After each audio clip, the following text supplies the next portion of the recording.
Chapter 168. Lin Luoran keeps making elixirs at home. She takes a rest after she runs out of Reiki, gets up, and starts making elixirs again. She has been doing this for a whole month. Mrs. Lin is worried about her daughter's boring life. She tries her best to nourish Lin Luoran's body. Mrs. Lin's love soup is waiting for her every time she goes out of the basement. Pheasants in the mountains and wild fish in the lake are also the victims. Goldie sometimes brings back the pheasants as snacks, but Mrs. Lin snatches them away from Goldie's mouth. Mr. Lin catches the pheasants every day when he is free. His way of cultivation is to hold a fishing rod, sit by the lake, and slow down his breath to feel the Reiki in the world. Lin Luoran doesn't object to her father's idea of combining cultivation with his hobby, who says that to absorb Reiki, one must meditate. Lin Luoran eats, sleeps, walks, and even makes elixirs according to the frequency of the breathing spell. She doesn't feel that the speed of absorbing Reiki is much slower than meditating. Cultivation still depended on whether or not one could calm their heart. Just like alchemy, one needed to be able to endure the loneliness. The sea was filled with all rivers, and the path to immortality was endless. The accumulation of every step was like the rivers in the sea. Wasn't it also composed of droplets of water? She can't control the sea, but she can control every step and every drop of water. For a whole month, Lin Luoran has devoted herself to making elixirs. Every time she goes out of the basement, she is so tired that she falls asleep immediately. She has no time to cultivate. However, when she gets the elixirs and checks her level of cultivation, she is delighted. Instead of regressing, she makes a little progress. As the saying goes, break and then build. Although she hasn't reached the state of break, she consumes her Reiki every time she makes elixirs. Then she replenishes her Reiki with the bead when she breathes and sleeps. Using Reiki in this way is actually a kind of cultivation, right? At the end of the month, Lin Luoran finally stops making elixirs and comes out. The whole family is looking at several jade boxes on the table. Baojia can't help but say, "That's all you've done in a month." Lin Luoran pinches her and holds back the urge to roll her eyes. This almost took her life. How was it lacking? Lin Luoran has turned on the furnace 18 times in the past month, including 14 times for gathering chi boluses. Lin Luoran has harvested 480 boluses in total. The lowest harvest is 29 boluses and the highest harvest is 38 boluses. The harvest rate is not stable. Lin Luoran may have to make more boluses. Lin Luoran has practiced circulation bolus 4 times and collected 78 boluses in total. Last night, she collected 28 boluses in one furnace, which made her very happy. For more than 500 boluses, even toads are rarely seen in the place far away from the Lin family, let alone Lin Luoran's medicinal materials. She kept some medicinal herbs for each of them, ready to wait for them to mature, and replanted the rest. Lin Luoran has used up a lot of medicinal materials to make more than 500 elixirs of various kinds, especially those that she didn't have a lot of in the past. It seemed like it would be difficult for her to refine pills on a large scale in a short period of time. Such a large number of gathering chi boluses should not be underestimated. Except for Lin Luoran, who is rich in spirit herbs, even the school of alchemy can't refine elixirs at such a speed. For example, it takes a month for gathering chi boluses to run out. Lin Luoran doesn't plan to give more to her father and Baojia. For one thing, it would be a waste. For another, as mentioned before, it is not appropriate to increase the level of cultivation by taking elixirs during the time of laying the foundation. Therefore, Lin Luoran keeps 100 gathering chi boluses for her family. Even if it is for Mr. Lin and Baojia, it will last for about 4 years. She keeps the other 100 gathering chi boluses for herself. She only plans to sell 280 gathering chi boluses. It is not good to betray her enemies. As for circulation boluses, well, she will keep half of them for her family and sell the rest one by one. Lin Luoran, who has the potential of being a profiteer, opens the BBS and changes the word pre-sale to sale. Cultivators who have already prepared the jade can finally breathe a sigh of relief and start to rush to our city. The reason why they can't use online trading this time is that Master Lin said that they can only decide how many boluses to exchange for the jade according to the quality of the jade. As for the schools, Shi Heng, who has a good apprentice with Lin Luoran, is very happy. However, sending his apprentice to Lin Luoran is too much of a flatterer. Therefore, Shi Heng decides to send his apprentice to Lin Luoran. After all, Li Xier's name is more or less good. The master of the Wen family is also smiling. Even Chen Yin of the special department is thinking about getting some boluses as a reward for the task and the welfare of the department. Anyway, the jade has already been prepared. They must buy as many as they can. Everyone seems to have a well-thought-out plan. Lin Luoran, who has made up her mind to limit the amount of jade, smiles like a little fox in front of the computer.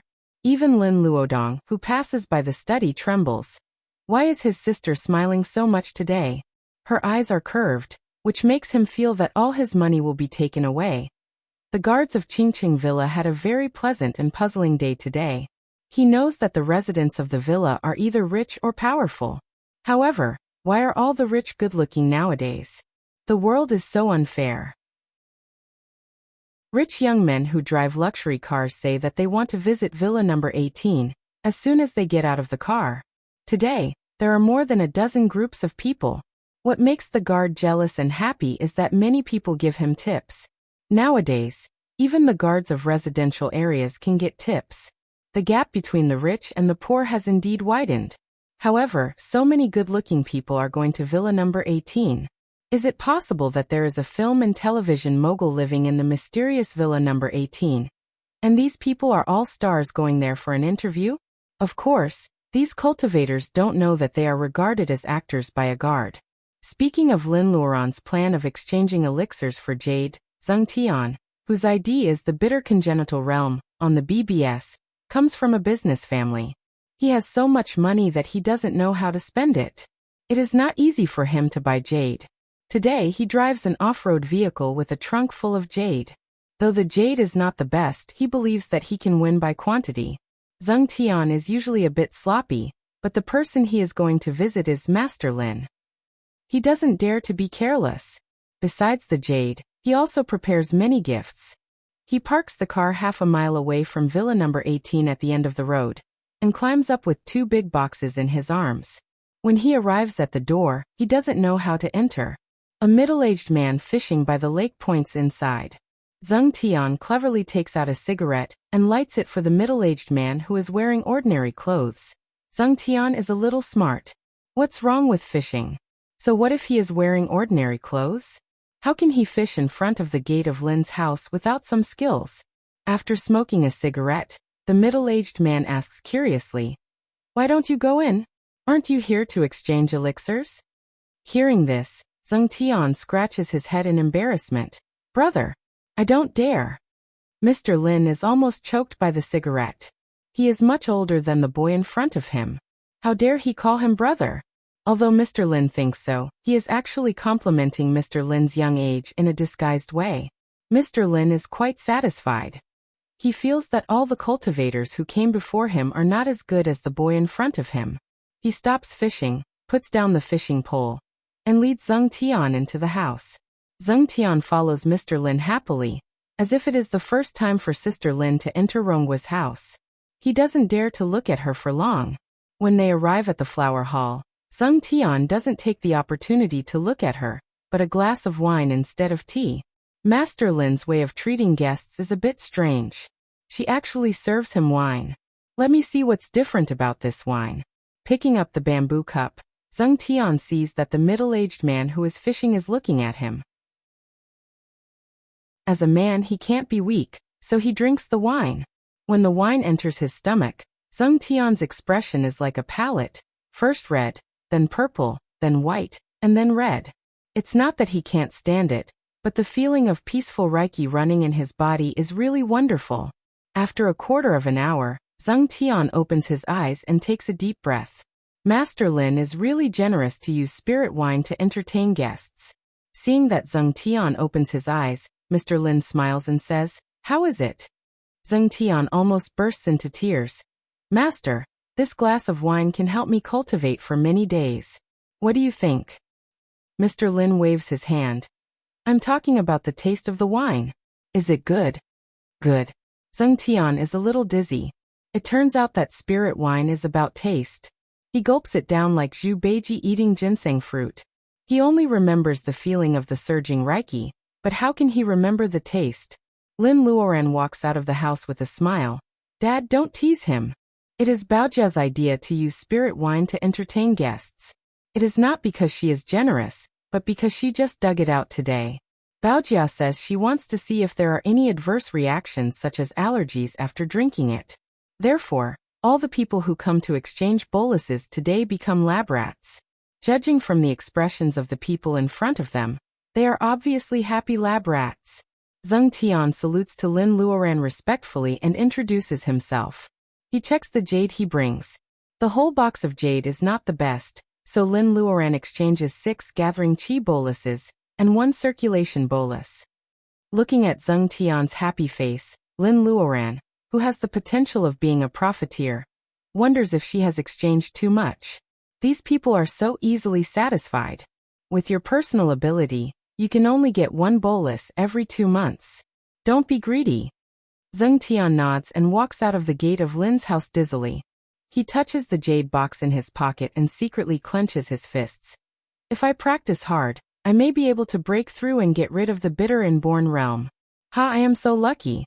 The one who gives away the smoke is Master Lin's father, ha ha ha. Lin Luoran has the same feeling as Zheng Tian. She has received so many jade that her hands are tired. The threshold of Lin's house is almost broken by people who come to exchange boluses. The jade Lin Luoran received is piled up like a hill in the basement. Even with her self-control, she still lets the bead absorb the jade and sighs that profiteers make money. Chapter 169. Lin Luoran leaves some of the converted jades at home and puts most of them in the space.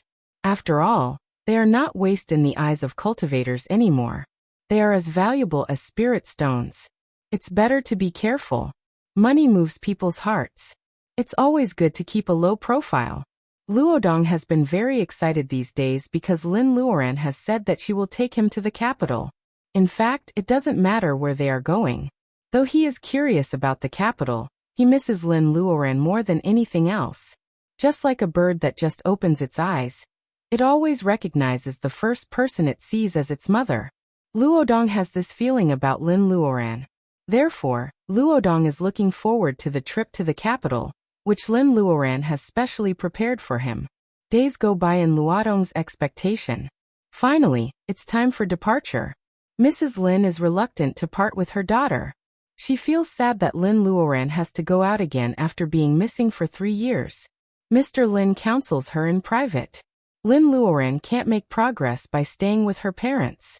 Even if Lin Luoran doesn't cultivate and becomes an ordinary white-collar worker, she can't spend as much time as she does now. After Mrs. Lin thinks it through, she feels relieved and sees Lin Luoran and Luodong out. Goldie is getting more and more powerful. Lin Luoran leaves it to guard the house, which is another security. Lin Luoran and Luodong book tickets for the flight on the same day. Baojia drives them to the airport. Commander Qin has retired and lives in the military compound all year round. Baojia is too lazy to go out. She usually takes jewelry design jobs and spends most of her time cultivating. The carefree Baojia is now very hardworking. Lin Luoran can't tell if it's a good thing or not. Baojia is still upset that Zhou Yaowei attacked the Qin and Lin families because of Lin Luoran. Baojia needs time to figure it out. Putting the issue aside, there is nothing wrong with working hard on cultivation, right? After all, cultivators in the level of laying foundation have a lifespan of 200 years. They can spend more time doing what they like. Who can say that their hard work doesn't pay off? She boards the plane smoothly. The only thing that makes her feel strange is why people are looking at her all the way. Now that her cultivation had advanced by leaps and bounds, the sharpness that she had before, which was like an unsheathed sword, was gone. She was now very much in tune with her surroundings. Although her appearance was still outstanding, if one did not deliberately look at her, it would be very easy to be deceived by her temperament in the crowd. Lin Luoran still doesn't know that the photos of her flying on the hawk have spread like a virus. Netizens, whether they pay attention to this matter or not, will inevitably glance at the photos. Because it is only a side view of Lin Luoran, People only think that she looks familiar. Besides, she is wearing casual pants, so they dare not recognize her. He took out a pair of sunglasses and put them on.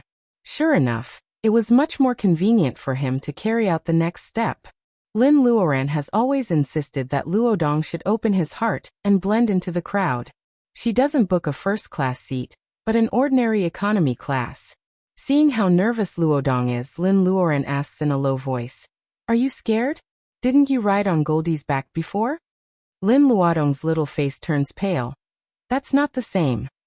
Goldie is so safe that it won't have tinnitus when it takes off.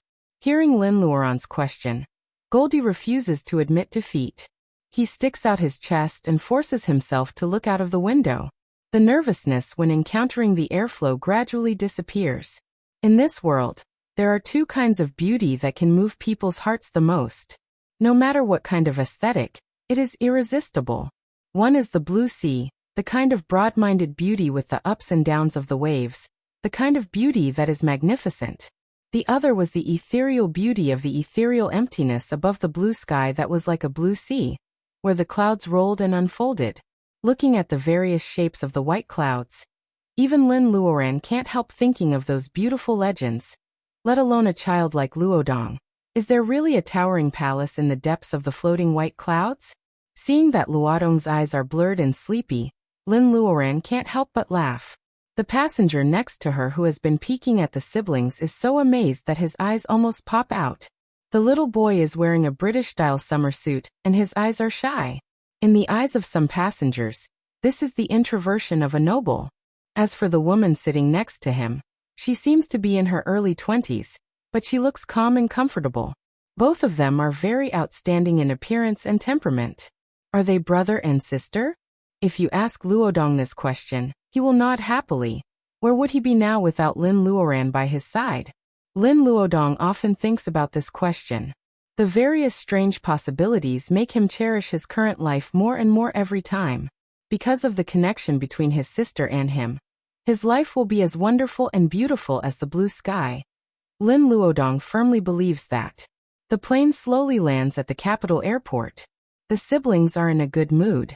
Some people are looking forward to their arrival, but some people may not be able to sleep at night. The capital is blue and the blue sky. Because of the frequent sandstorms in the spring and autumn, the blue sky is flawless when the sky is clear. It is so rare that it is fascinating. People with a clear conscience can see the bright world under the blue sky. People with a guilty conscience can feel the chilly wind, even if they hide in a mansion in broad daylight. For example, Mrs. Zhou. Recently, Mrs. Zhou has experienced the pain of losing her son. She has been struggling in fear and sleepless for more than a month. Mrs. Zhou is getting old and haggard. Beauty salon? Mrs. Zhou rarely goes out now. When she goes out, she has a large group of bodyguards with her. Under such circumstances, she is not in the mood to go to the beauty salon and chat with a group of noble ladies. The henchman of the Zhou family comes back with the determination to die. He has no choice. The henchman of the Zhou family is a trusted henchman who even orders his young master to kill people. His family is not under the control of the Zhou family. How can such a family trust an unknown henchman? Being a bad guy doesn't mean that he is heartless. He has a big family to support. Even if he dies after coming back to the Zhou family, a generous amount of alimony will be enough for his family. Therefore, the henchman chooses to come back. To his surprise, Zhou Guojun, the head of the Zhou family, is disappointed when he hears the news. However, he doesn't yell at the henchman. On the contrary, Mrs. Zhou, who usually cares about her image, is crying her eyes out. She cries about Mr. Zhou's poor life, and viciously yells that she will tear him into pieces. The messenger is dragged away and he can't choose how to die. However, he has a feeling that it is better for him to die easily than for the Zhou family. Zhou Guojun, Wei is your only son. Do you have the heart to see him die? Mrs. Zhou's eyes are dark.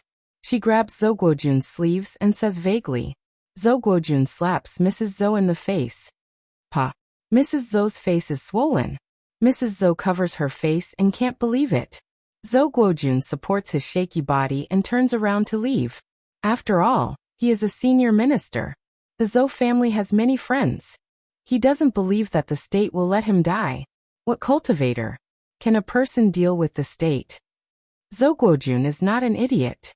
He chooses to bear with it when he has to avenge his only son.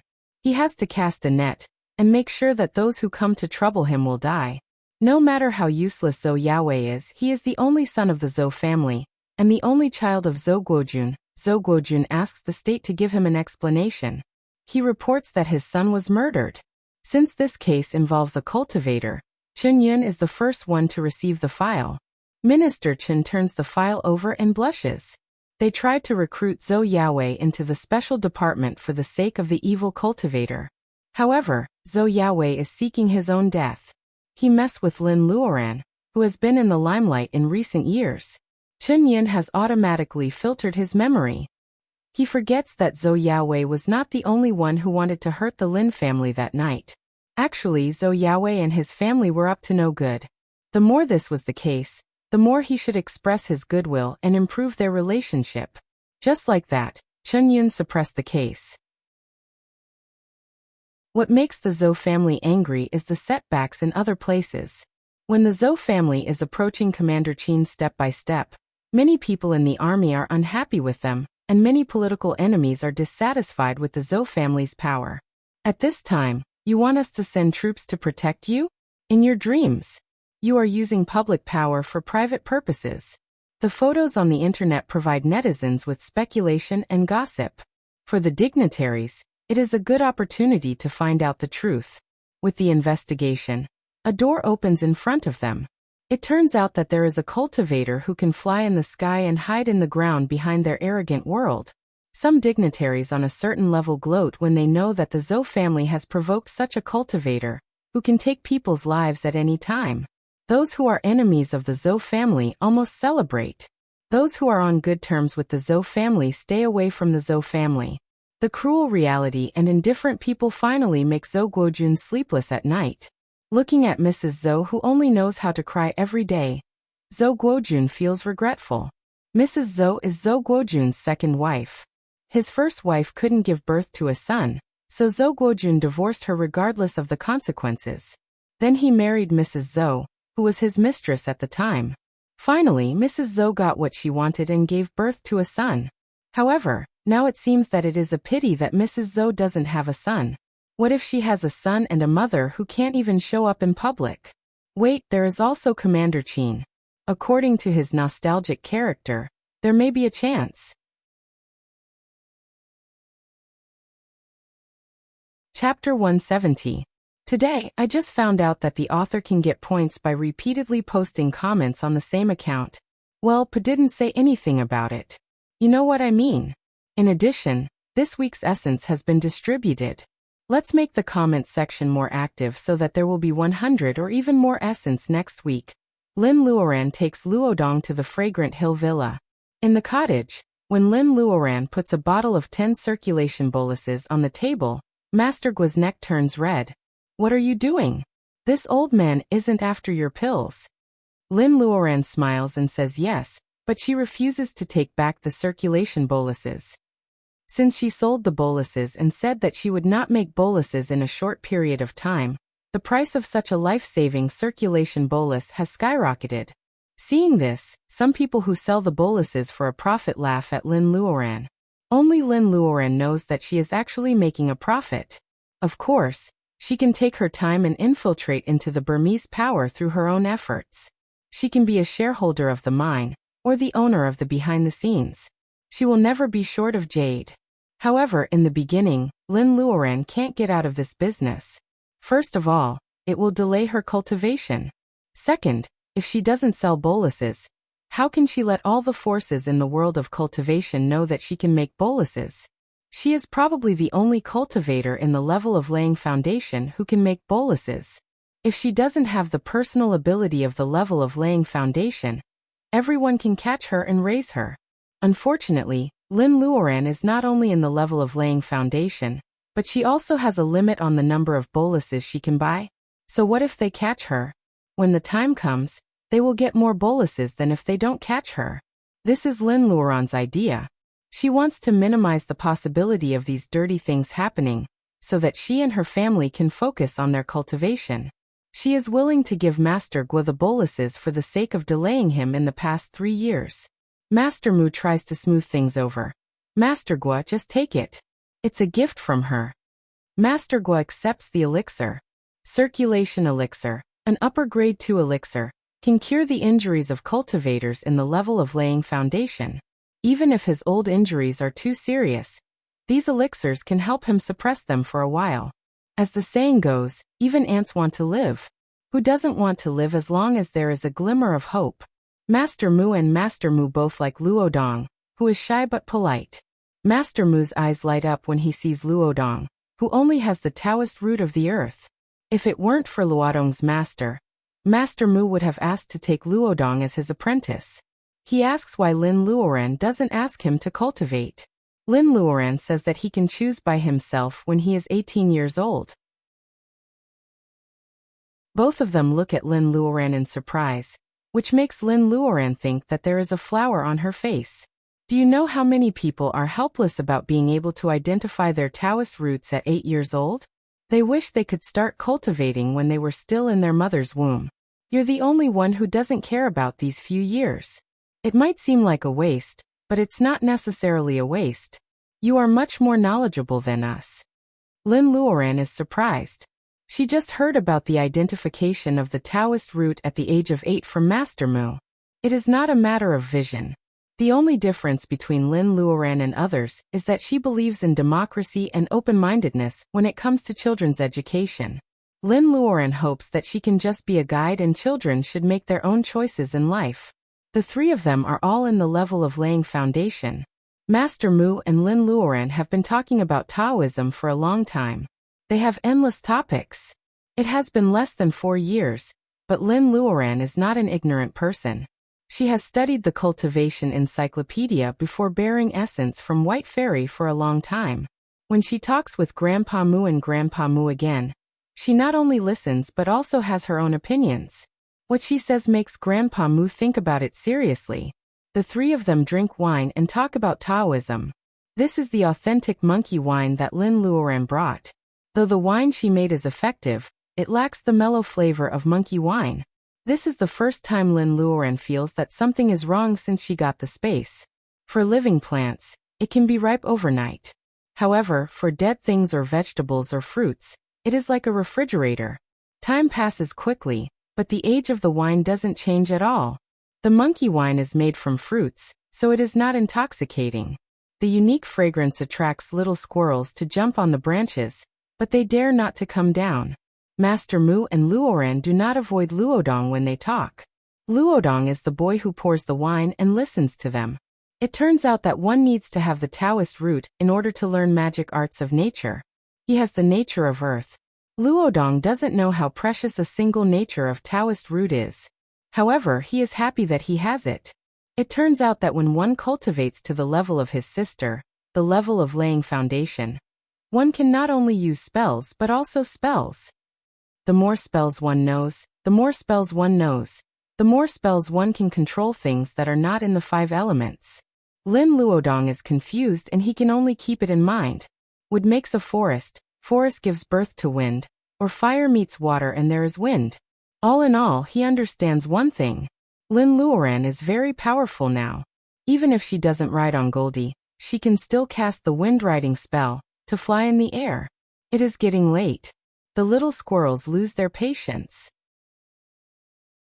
Since they can't get any wine, they go back to their nest and eat pine nuts to vent their anger. Finally, Luodong falls asleep. Master Mu, can you take care of Luodong for me? Seeing that Luodong is asleep, Lin Luoran lowers her voice. Master Mu says with puffed eyes, I am not a nanny. A bottle of monkey wine. Lin Luoran throws out her trump card. 3 bottles. Master Mu sits up straight and looks like a sage. 2 bottles. Forget it if you can't. Okay, deal. Both of them are satisfied with the result. Lin Luoran is going to give the wine to Master Mu anyway. It is nice to have 1 less bottle. Master Mu is satisfied. He only wants 2 bottles, and Linny thinks that she has won the bargain. Haha, the older, the wiser. Seeing that Lin Luoran is going out in the dark, Master Mu knows what to do. However, Master Gua says, "Where are you going after putting the kid to sleep?" Lin Luoran smiles mysteriously. "A bloody place is not suitable for kids. Where do you think I should go?" Master Gua nods without saying a word. He is like the old chivalrous men. Cultivation is nothing.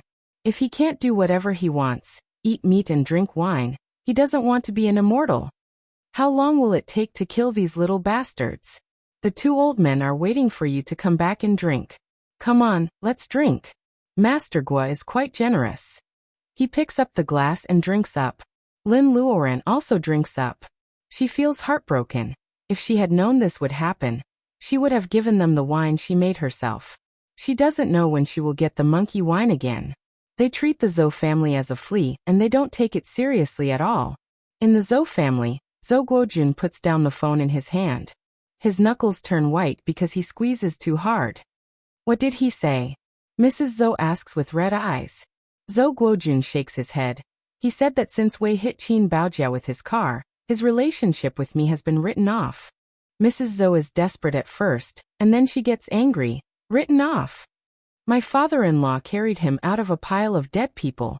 How could he write off that easily? People in the Qin family are all as heartless as that bitch Qin Baojia.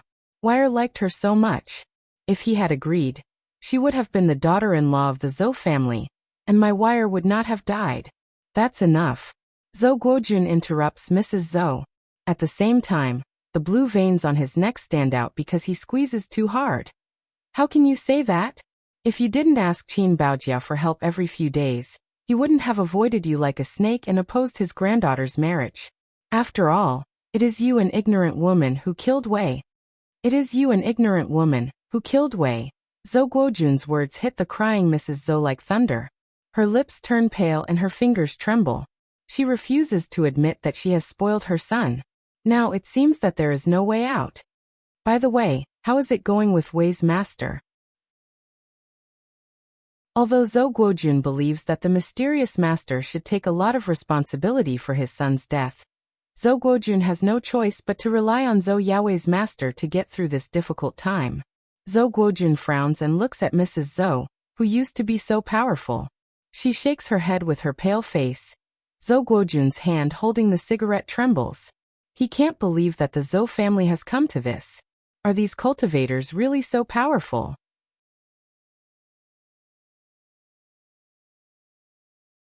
Chapter 171. Zhou Guojun is the only direct descendant of the Zhou family.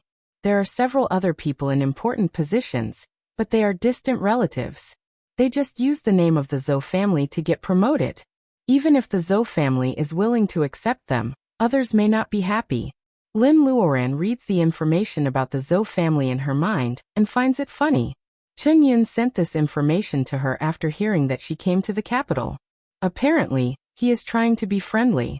Chun Yun's way of doing things is very bureaucratic. No wonder he hasn't laid foundation yet. Lin Luoran burns the information in her hand into ashes. She stays in the air and looks at the Zhou couple in the study. Weeds will grow again if the roots are not removed. It's better if they don't have close relatives. Revenge is one thing, but Lin Luoran doesn't want to kill innocent people. God is watching what people do. Lin Luoran can vent her anger by killing indiscriminately. However, if she does that, she will be no different from Zhou Yaowei, who bullies the weak, and Mrs. Zhou, who doesn't care about people's lives. Killing to stop killing may be the way to do things, but it is not Lin Luoran's style. The study of the Zhou family is decorated with crystal chandeliers. It is not luxurious, but the taste is not bad. This is not a business house, but a house of the upper class of the state of Wuxia. Lin Luoran's eyes are cold. The study is on the second floor. There are bodyguards with guns walking around on the balcony. There are dozens of bodyguards in the Zhou family's yard. Their waists are bulging. Judging by the shape, they are definitely not batons. They must be guns. With such a formation, even a fly would find it difficult to fly in. If the Zhou family's enemies are ordinary people, Lin Luoran sneers. She has good hearing. She stays on the roof and hides in the dark. The bodyguards don't notice her at all. Lin Luoran also hears the conversation of the Zhou couple. No wonder Mrs. Zhou was so arrogant last time in the hospital. It turns out that Commander Qin and the old man of the Zhou family were friends. However, Zhou Guojun was still sober in the end. No matter how close they were, their friendship would fade away after meeting Baojia after she asked for it countless times. However, Zhou Guojun did have some ability. He actually managed to find a helper who could deal with ordinary people. There are no stars tonight. Countless lights are shining in the noisy capital. In the Zhou family's house in the suburbs, it is so quiet that only Mrs. Zhou's sobbing can be heard. It's too late to cry now. Lin Luoran gently lands on the balcony of the second floor. Mrs. Zhou, who is sobbing, suddenly raises her head. The bodyguards are not to be trifled with. They pull out their guns quickly and orderly. However, as a cultivator, Lin Luoran's reaction is faster. The bullets didn't even have time to be fired. The bodyguards felt their bodies being pulled by an invisible force and fell off the balcony. Bang, bang, bang. At this moment, the bodyguards downstairs also react. Bullets are flying towards the balcony on the second floor. They are determined to turn Lin Luoran into a sieve. Lin Luoran raises her eyebrows as the bullet hits the glass silently. Bulletproof glass? It seems that the Zhou family has not given up. They are really going to fight with her. Lin Luoran is in the level of laying foundation, but she is still a flesh and blood cultivator. Bullets are flying towards her from a few steps away. Lin Luoran still cares a little, but only a little. While dodging the bullets, golden light gathers on her fingertips. It is the same Beatail spell that Lin Luoran used to carve a jade pendant for Tess in the North Pole. Now that Lin Luoran is in the level of laying foundation, the Beatail spell is no longer a simple bee sting. As soon as she finished forming a seal, many golden bee stingers whizzed out from her hands. They collided with the bullets and actually penetrated the bullets, nailing these shockingly fast lethal weapons back to the ground. Mrs. Zhou nervously grabs Zhou Guojun's hand. Zhou Guojun gives her a reassuring look. The Zhou family is well prepared. If Zhou Guojun had the eyesight to clearly see the appearance of the bullet on the ground, perhaps his confidence would not be so strong. The bullets don't just fall to the ground. The bee stingers cast by the spell of gold go through the heads of the bullets and the tails of the bullets. The bee stingers changed the trajectory of the bullets and nailed them back to the ground. What's more, the bee stingers are extremely sharp. However, it seems that all the stingers have a target. All the bodyguards with guns have their hands pierced through in an instant. The tendons of their hands are hurt, and they are lying on the ground, wailing. Lin Luoran turns around and smiles at Mrs. Zhou. Mrs. Zhou is even more nervous. Mrs. Zhou, we meet again. Because of the bulletproof glass, the people in the room can't hear as well as Lin Luoran. They can only see Lin Luoran's lips moving. Mrs. Zhou can't hear what Lin Luoran is saying, but she can see the sarcasm in Lin Luoran's eyes. Mrs. Zhou is obviously scared, but she is also angry for no reason. Mrs. Zhou has hated Lin Luoran ever since they fought in the hospital, and Mrs. Zhou ran away. Later, Zhou Yaowei's bones were broken, and Mrs. Zhou found out that it was Lin Luoran who did it. Mrs. Zhou wants all of the Lin family to die with her. However, Zhou Yaowei's master said that the Lin family is under the protection of someone. They have to endure. They have been enduring for 3 years, but what they get in return is her son's body. Thinking of this, Mrs. Zhou stares at Lin Luoran through the window with hatred in her eyes. A golden light flashes on Lin Luoran's fingertip. She cuts on the bulletproof glass and a circle appears. The glass is not completely broken. What? Lin Luoran is a little surprised. She hears the sound of a machine turning above her head. A bell-like object falls from the roof and covers Lin Luoran in it. It must weigh more than 1,000 pounds. The aftershock even shakes the balcony on the second floor. If the Zhou family's house had not been built in such a way, the balcony would have collapsed under the heavy weight. Seeing that Lin Luoran is covered in the bell, Mrs. Zhou is overjoyed. Zhou Guojun is more steady. Crack, crack. The sound of a mechanism is heard. As expected, there is a familiar secret door in the Zhou family's study. The door is moved aside and a middle-aged man in a Taoist robe appears. Master, your plan is perfect. Now that the devil is trapped, shall we move on to the next step? Zhou Guojun bows his hand. He seems to respect this Taoist very much. who says that the Zhou family must rely on others. Old Zhou's personal connections are more reliable. Just like this otherworldly master, whom Zhou Guojun had invited after promising countless benefits, didn't he come up with a perfect plan and catch a turtle in a jar? Zhou Guojun is proud of himself. Mrs. Zhou has been depressed for so many days. She doesn't even notice the master she invited. Her hands are trembling. God knows. If he knew that it is a master in the level of laying foundation who is causing trouble for the Zhou family, he would never step out of the cultivation place no matter how good Zhou Guojun's promise is. What should he do now? The middle-aged Taoist is thinking about it. He is just thinking that the strengthened bell and glass can withstand the attack of a cultivator in the level of laying foundation. Suddenly, the bell shakes. Hiss, the bell shakes. It is not the sound of metal and stone colliding. It sounds like someone is cutting a piece of paper with a sharp knife. That's right, this copper bell that had been reinforced was like a thin piece of craft paper. Now someone was holding a sharp knife and slashing it downwards. With a flash of white light, the bell is broken into halves and falls to the side. Under the astonishment of the Zhou couple, Lin Luoran is unscathed. She is holding a sword in her right hand and standing in the ruins of the bell. Through the bulletproof glass, she is staring at the master they invited. The middle-aged Taoist widens his eyes. For the first time, he sees the face of the cultivator in the level of laying foundation. A girl in her 20s? He has only cultivated in the mountains for more than 10 years. How come the world of cultivation has changed so fast? When did such a young cultivator in the level of laying foundation appear? A female cultivator. The middle-aged Taoist's fingers are stiff. Everyone knows that female cultivators are mean and unreasonable. What should he do? The middle-aged Taoist has a bitter face.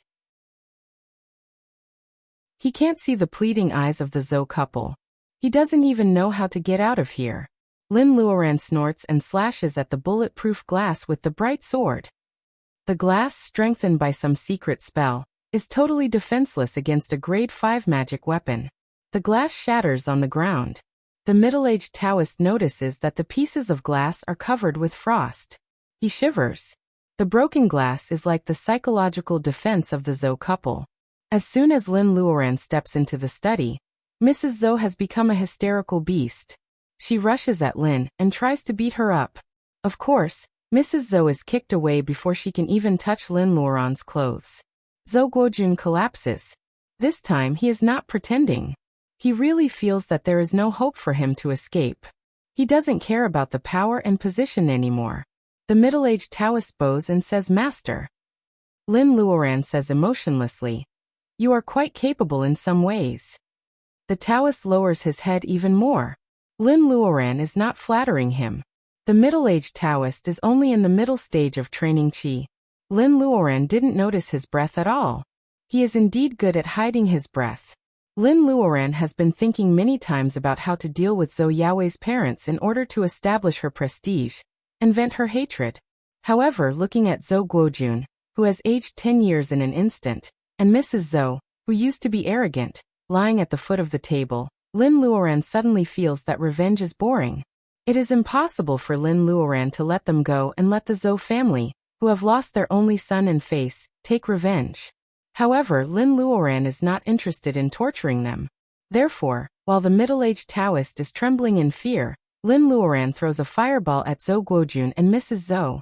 Before they can cry out in pain, they die in the same way as their precious son. Hearing the screams of the Zhou couple, the middle-aged Taoist is sweating. After Lin Luoran deals with the main characters today, she turns to look at him. He can't help but feel scared. Who says that cultivators are not afraid of death? Only when a person has enjoyed extreme wealth will he be afraid of poverty. In the same way, only cultivators who pursue immortality are more afraid of death than ordinary people. At this moment, the middle-aged Taoist suddenly remembers what Lin Luoran said when she entered the room. "You are quite capable in some ways." Of course, the middle-aged Taoist knows that the reason why he can fool a cultivator in the level of laying foundation is because of one thing. "I didn't know that the Zhou family was against you. I believed his words and offended you. I am willing to offer my breath-holding spell to ask for your forgiveness." He is in fear, but Lin Luoran is even more shocked.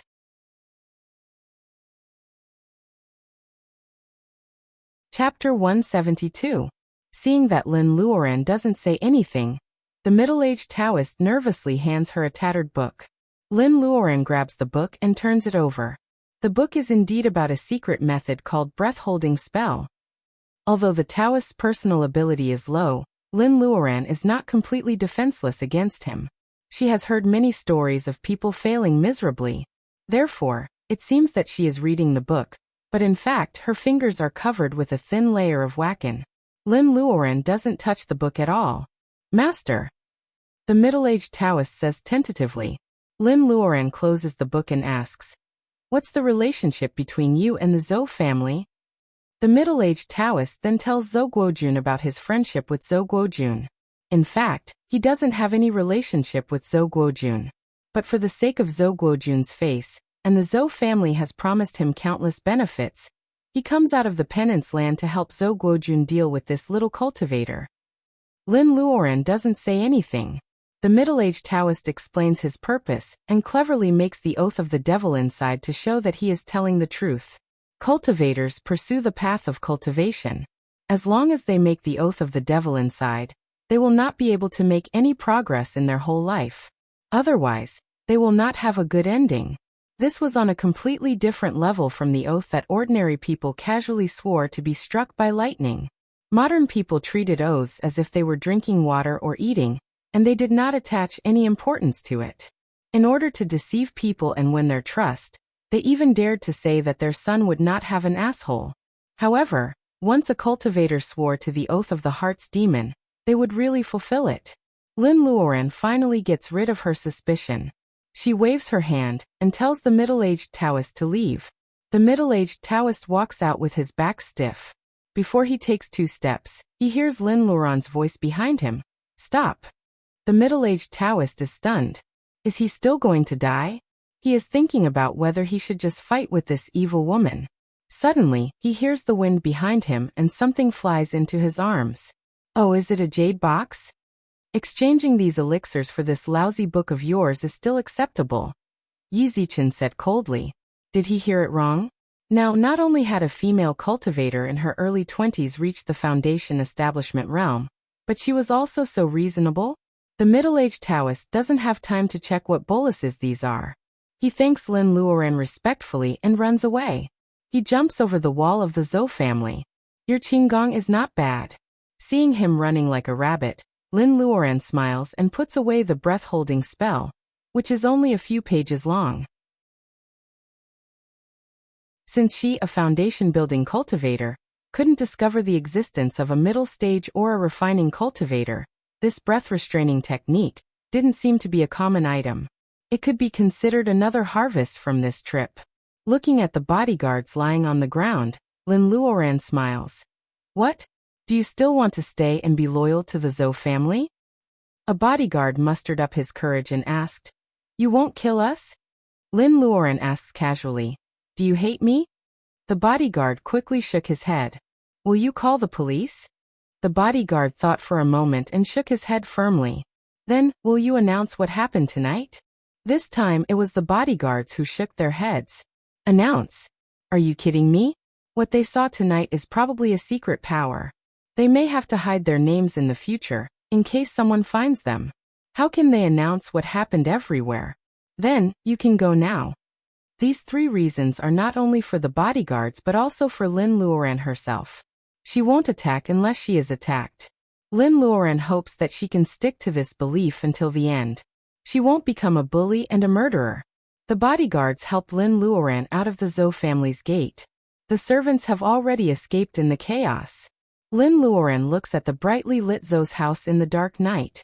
She suddenly sighs with emotion. She thinks of old Master Zhou, whom she has never met. This may be the emptiness after revenge. She does admire him. Actually, she has only heard a few words about old Master Zhou. The first time she heard about him was when Mrs. Zhou mentioned him in the corridor of the hospital, which calmed Commander Qin down. At that time, Lin Luoran thought it was strange. Now she realizes that it must be because of the life-saving friendship of old Master Zhou. Then there was the fact that old Master Zhou was old friends with cultivators. Lin Luoran has to pay a price to hire this cultivator. However, without Old Master Zhou's friendship, she can't even get in touch with this cultivator. Old Master Zhou's kindness to Commander Qin and his friendship with the cultivator are both his legacy to his descendants. However, his descendants are too disappointing. Mrs. Zhou's excessive demands lead to the estrangement between the Zhou family and the Qin family. Commander Qin refuses to marry into the Zhou family, which becomes the trigger for all kinds of things until now. The tea cools down when people are gone. What will Old Master Zhou feel if he knows this in the afterlife? Lin Luoran looks back at the brightly lit Zhou's house. A fire jumps on her fingertip and falls down. The fire starts from the study on the second floor and instantly engulfs the entire Zhou family. Finally, some residents nearby call the fire alarm. Hearing that the sound of the fire engine is not far away, Lin Luoran makes sure that the fire has no chance to spread to other places. Lin Luoran casts the wind-riding spell and disappears into the night sky of the capital as she came. The Zhou family is finished. With the cooperation of all parties, a new round of reshuffling takes place in the capital. The direct descendants of the Zhou family have fallen, and no one knows whether they are dead or alive. Surprisingly, the leaders of the Zhou family don't show any special reaction. Those affiliated to the Zhou family ask for an investigation, but soon, their political enemies seize the opportunity and take them down.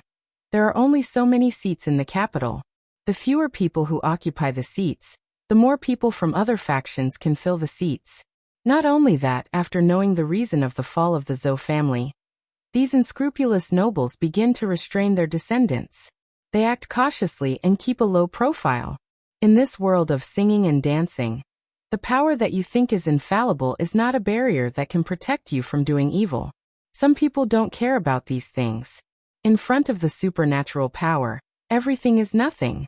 The atmosphere in the capital is much better now. However, Lin Luoran, the initiator of all this, is not in the mood to care about the surging undercurrents. It is a nice day for a trip. Lin Luoran hides in the shade of a tree on the city wall and reads the breath-holding spell. Luodong jumps on the city wall and then climbs up the wall. He is fascinated by the winding Great Wall. This is Badaling, the first stop of Lin Luoran's trip with Luodong. Lin Luoran closes the book and tries to slow down her breath. Following the spell in the book, she gradually blends into the mottled color of the city wall. Sister? Although Luodong doesn't cultivate, his single Taoist root of the earth is very special. The boy keenly senses the subtle change of the city wall. Lin Luoran smiles. She can't hide her breath anymore. She puts the book away and makes sure that no one is around. Then she jumps up to the top of the city wall. What? Do you want to see the Great Wall from the sky?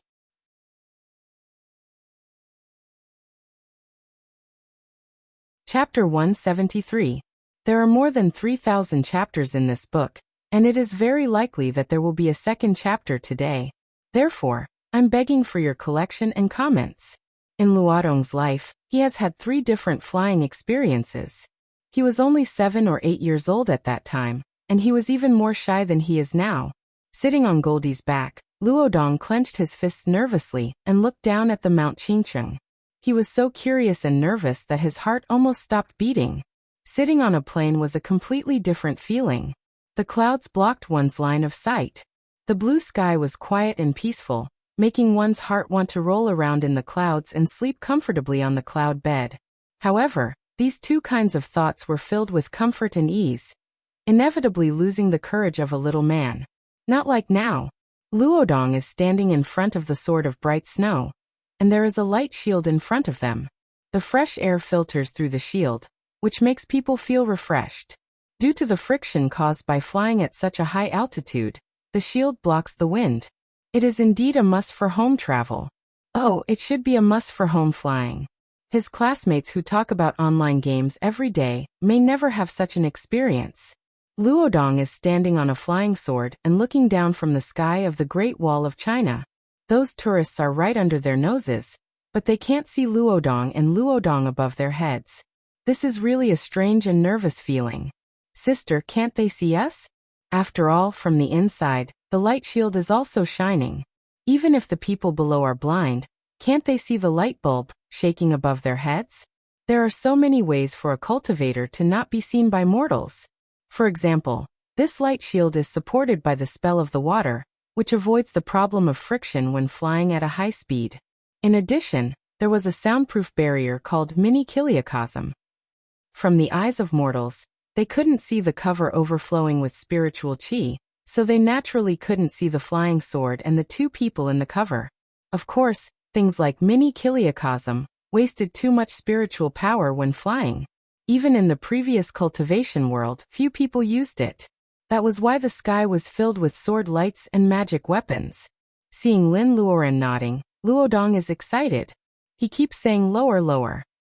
Lin Luoran, who has always been agreeable to him, smiles. She controls the sword-riding spell and rises to the sky slowly. The sound of the wind blowing through the light shield could be heard. The Great Wall was getting smaller and smaller. The heads of the tourists were like ants. Higher, higher. Luodong feels that his heart is beating fast. The feeling of flying makes his blood boil. For a moment, he even felt that if he could go back in time, he would even dare to resist those cruel kidnappers when he was young. White clouds floated past the light barrier. Unknowingly, the two of them had already flown to such a high altitude. Seeing that Luodong is no longer scared, Lin Luoran doesn't say anything. At this moment, silence is better than words. Where should he go next? A large group of people in the capital, such as Minister Chen of the Special Department and Fopishmu, who has become an elite in the business circle, all want to see Lin Luoran for various reasons. Unfortunately, Lin Luoran and Luodong didn't go back after they finished the Great Wall. Instead, they bought train tickets to Xi'an. 2 hours later, they got on the train. In fact, if Lin Luoran flew on her sword, it would be much faster. However, the purpose of this trip was to help Luodong improve his fear of crowds. Therefore, Lin Luoran chose to take the train and bought 2 hard berth tickets. Both of them have changed into simple casual summer clothes. However, when they got on the noisy carriage, they were still eye-catching. People in the carriage who are busy putting their luggage can't help glancing at them. Whenever Luodong sees a lot of people, he becomes a timid child again. However, Lin Luoran squeezes through the crowd by herself. Many people make way for her, because of her temperament. Lin Luoran easily finds her berth. Lin Luoran turns around and sees that Luodong is still standing at the head of the crowded carriage. Lin Luoran waves to him as if she has never considered whether Luodong can adapt to this environment, or whether he has the guts to walk over. Anyway, Lin Luoran is looking at him with a smile. Luodong hesitates for a while, and then tries to squeeze through the crowd. However, he bumps into a passenger's suitcase. Hearing the sound, Luodong is startled. The sorry sound is as low as a mosquito's buzz. The passenger yells, "Look where you are going." Luodong's shoulders stiffen when he hears the muffled voice of the passenger. However, the thick-shouldered passenger adds, "What if it hits your foot?" Isn't he blaming Luodong? Luodong nods and says sorry again. Suddenly, he has some courage. Like a mudfish, he squeezes through the crowd quickly. Lin Luoran sees everything, but she still says nothing. With a long whistle, the train started to move. Lin Luoran bought 2 lower berths facing each other. Luodong wants to talk about how he felt just now.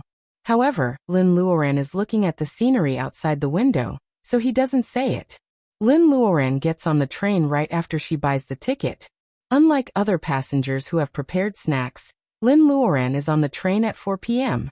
An hour after the train starts, some passengers on the upper berth and next to Luodong start to eat snacks and instant noodles. Under Mrs. Lin's strict supervision, Luodong's mother makes sure that every meal is nutritious. Therefore, Luodong is not allowed to eat instant noodles. Therefore, when it's almost lunchtime, Luodong smells the aroma of instant noodles and craves it. Lin Luoran notices that Luodong keeps glancing at other passengers out of the corner of his eyes. She can't help but laugh in her heart. However, Luodong doesn't say anything, so Lin Luoran pretends that she doesn't see him. At 8 o'clock in the evening, most of the passengers have finished dinner and are chatting. Before Lin Luoran says that she feels sorry for them. A student sleeping on Luodong's upper berth feels sorry for them first. They look like sister and brother, but they haven't even had a sip of water since they got on the bus, let alone eating. Is there anything wrong with them?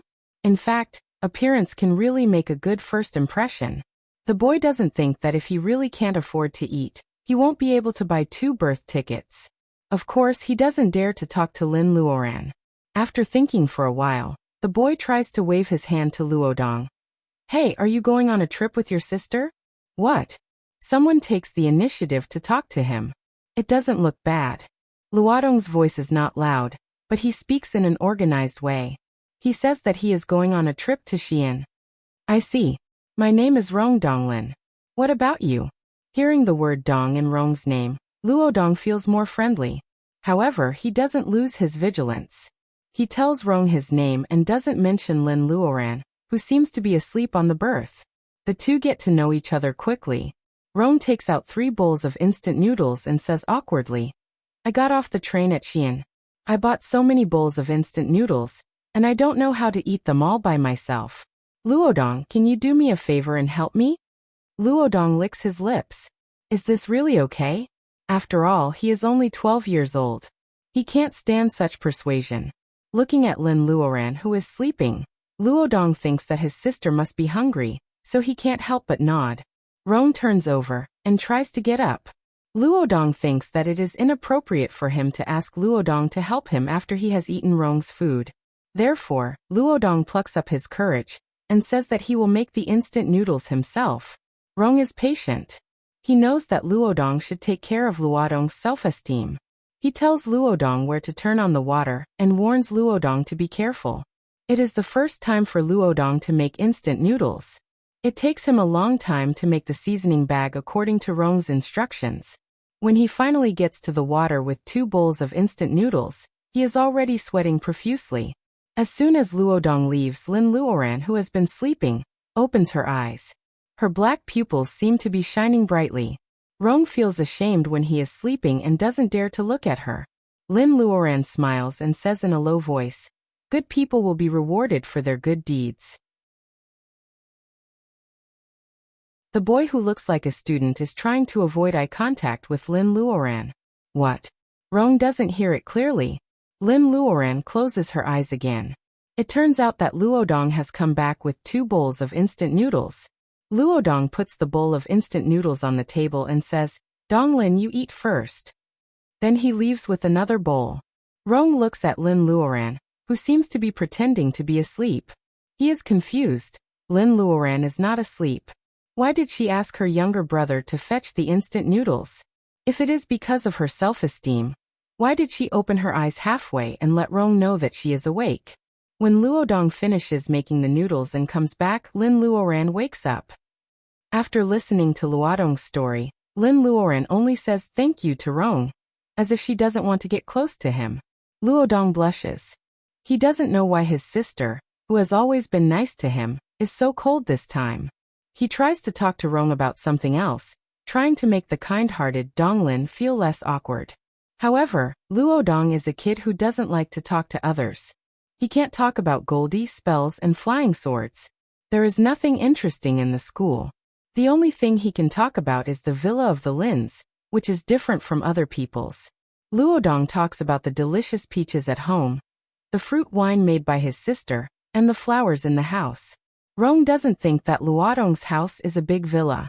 He thinks that Luodong is talking about the countryside, and he listens to Luodong with great interest. Of course, he also felt strange in his heart. This pair of siblings did not seem to come from the countryside at all.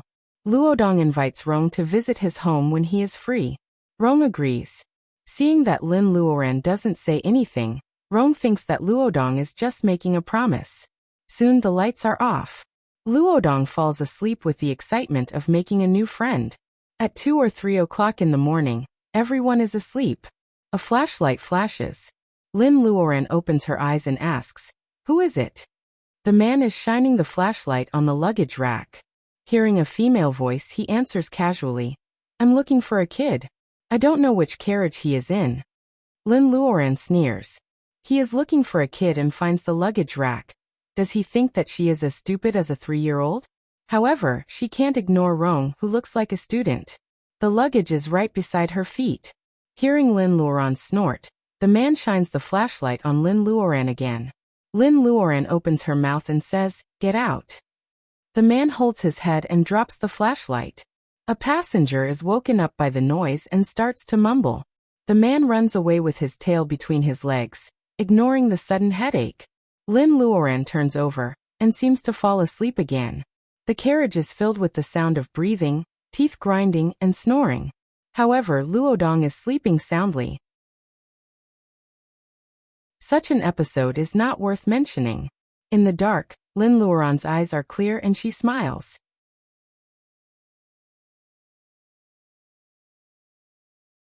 Chapter 174. After all, the train is different from home. People who have slept in a hard sleeper know that they will be woken up at 6 or 7 o'clock. Lin Luoran stays up all night. She has accumulated a lot of Reiki jade. All she needs to do is to take one out of the space and hold it in her hand to cultivate. There is no Reiki on the train, which is full of turbid Reiki. When Rong opens his eyes, he sees that the sister, on the lower berth, is reading a magazine. He doesn't know where she got it. This is a slow train, and they will arrive at and at around 4 o'clock in the afternoon. Rong has already told Luodong the lie he told yesterday. Besides, he doesn't have any more instant noodles for Luodong and Luodong. What should he do? Luodong's sister looks so aloof. Rong wants to help them, but he doesn't know where to start. While Rong is struggling, Luodong wakes up. After washing up, Luodong and Luodong start chatting again. This time, Rong gets more information. For example, Luodong and Luodong are from the city and they are on this train because they finished their trip in the capital and came to Xi'an. This is even weirder. Who has money to travel but no money to eat? Rong is confused. It's time for dinner again, but Luodong's sister still doesn't say anything. When Rong opens his mouth again, Luodong refuses to take any food from him. Luodong is smart.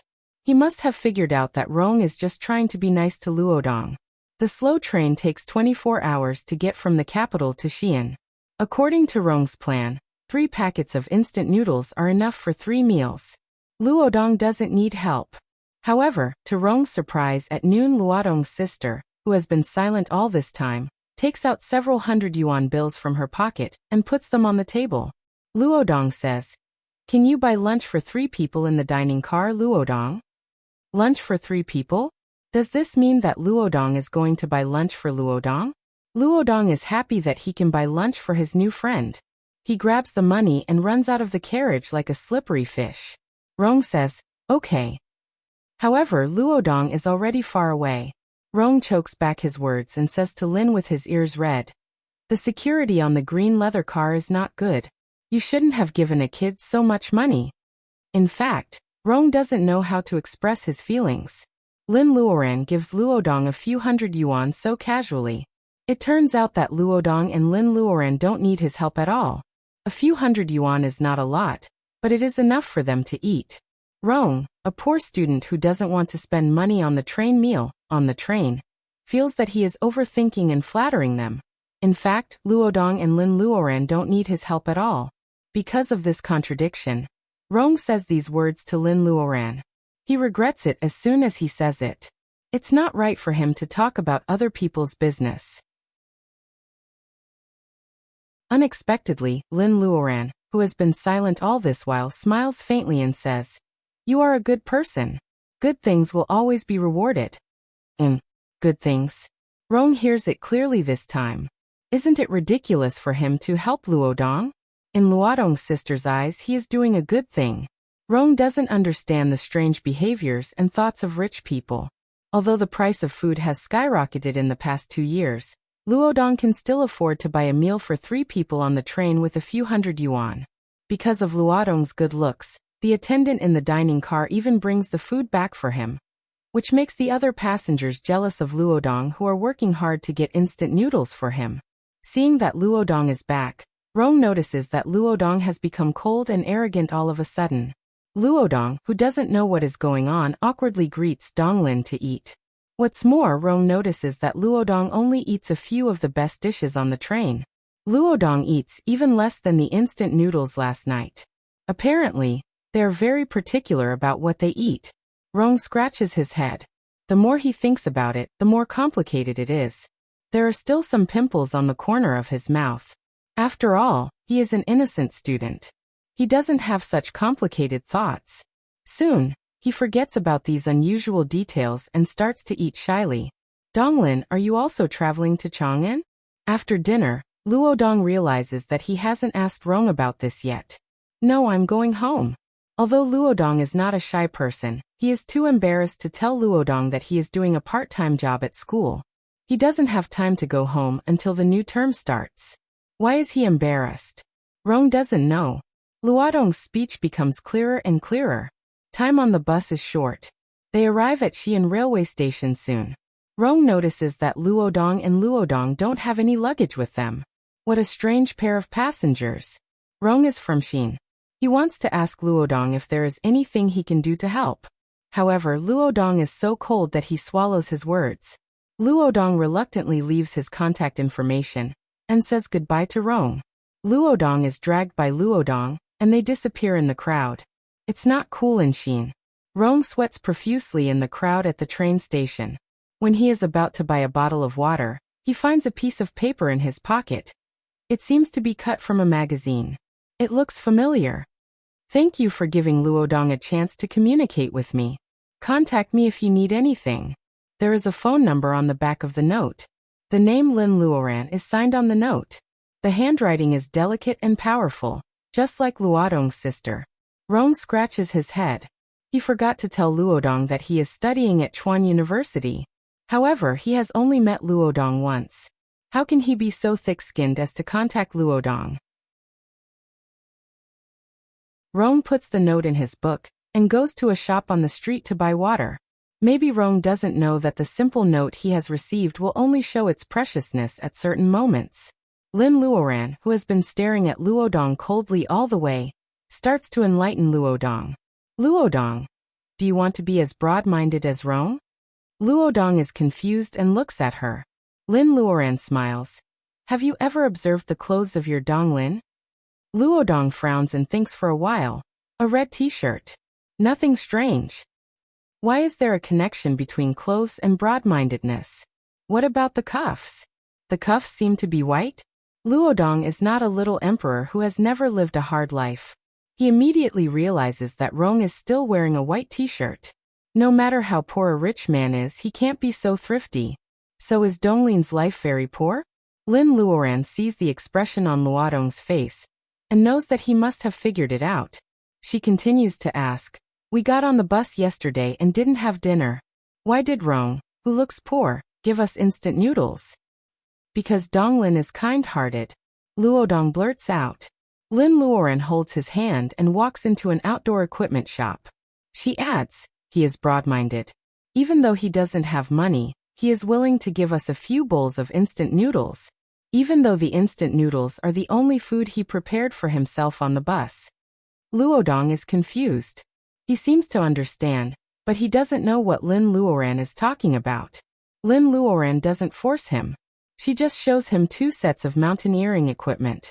Seeing that Luodong is still thinking, Lin Luoran smiles and touches his head. The boy rolls his eyes. Luodong is much more lively than before. Lin Luoran looks at the mountaineering equipment and doesn't say anything to Luodong. She even hopes that Luodong can be like Rong, who doesn't feel inferior because he is poor. If he wants to help others, he is willing to give up a bowl of instant noodles. If one was born into a poor family and could still calmly strive for self-improvement, although they might not necessarily be successful in life, they would have more than twice the chances of success compared to those who gave up on themselves. What is the saying? Height determines breadth of mind.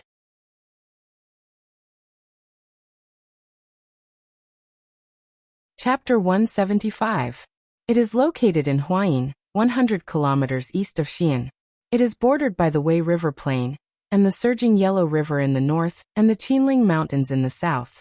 It is a granite mountain on the north side of the watershed of the Qinling Mountains.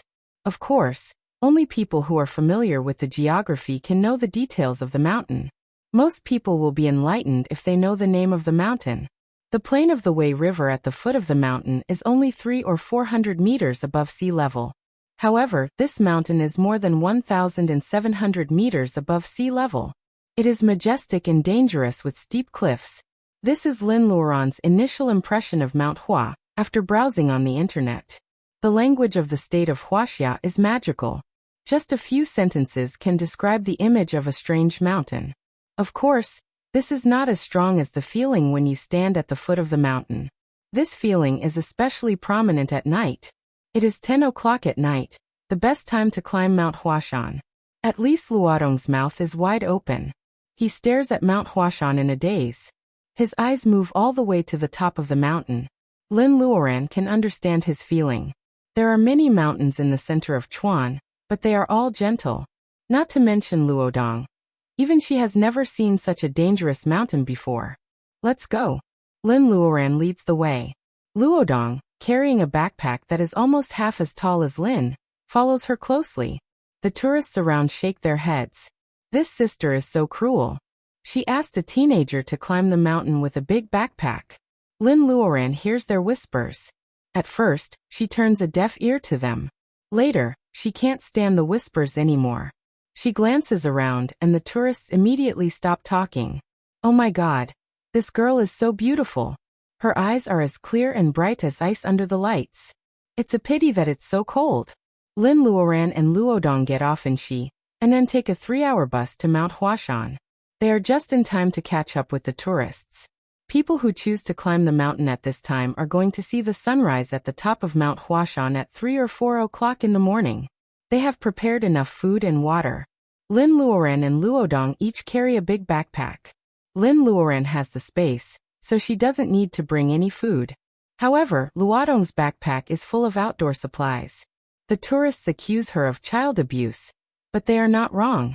Lin Luoran holds the iron chain and asks Luodong with a smile. Do you want to take a break? They have been climbing for more than an hour. Luodong, on the other hand, is sweating profusely. The stairs of Mount Hua are steep. Luodong can't move forward without holding on to the iron chains.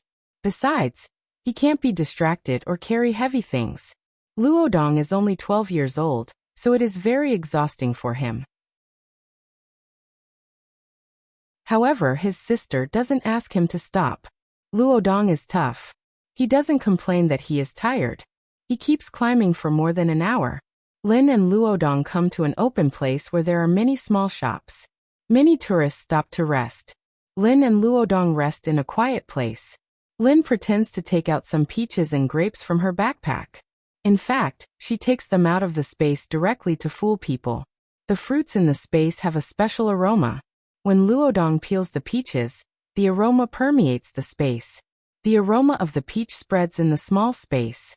There was a reason why people often associated tourism with food. Those who loved food did not necessarily love to travel. Those who loved to travel were mostly foodies. The fragrance of peaches wafted through the air. More than half of the tourists twitched their nostrils and keenly discovered the strong fruity aroma. Lin Luoran doesn't feel any pressure to eat a peach in front of so many people.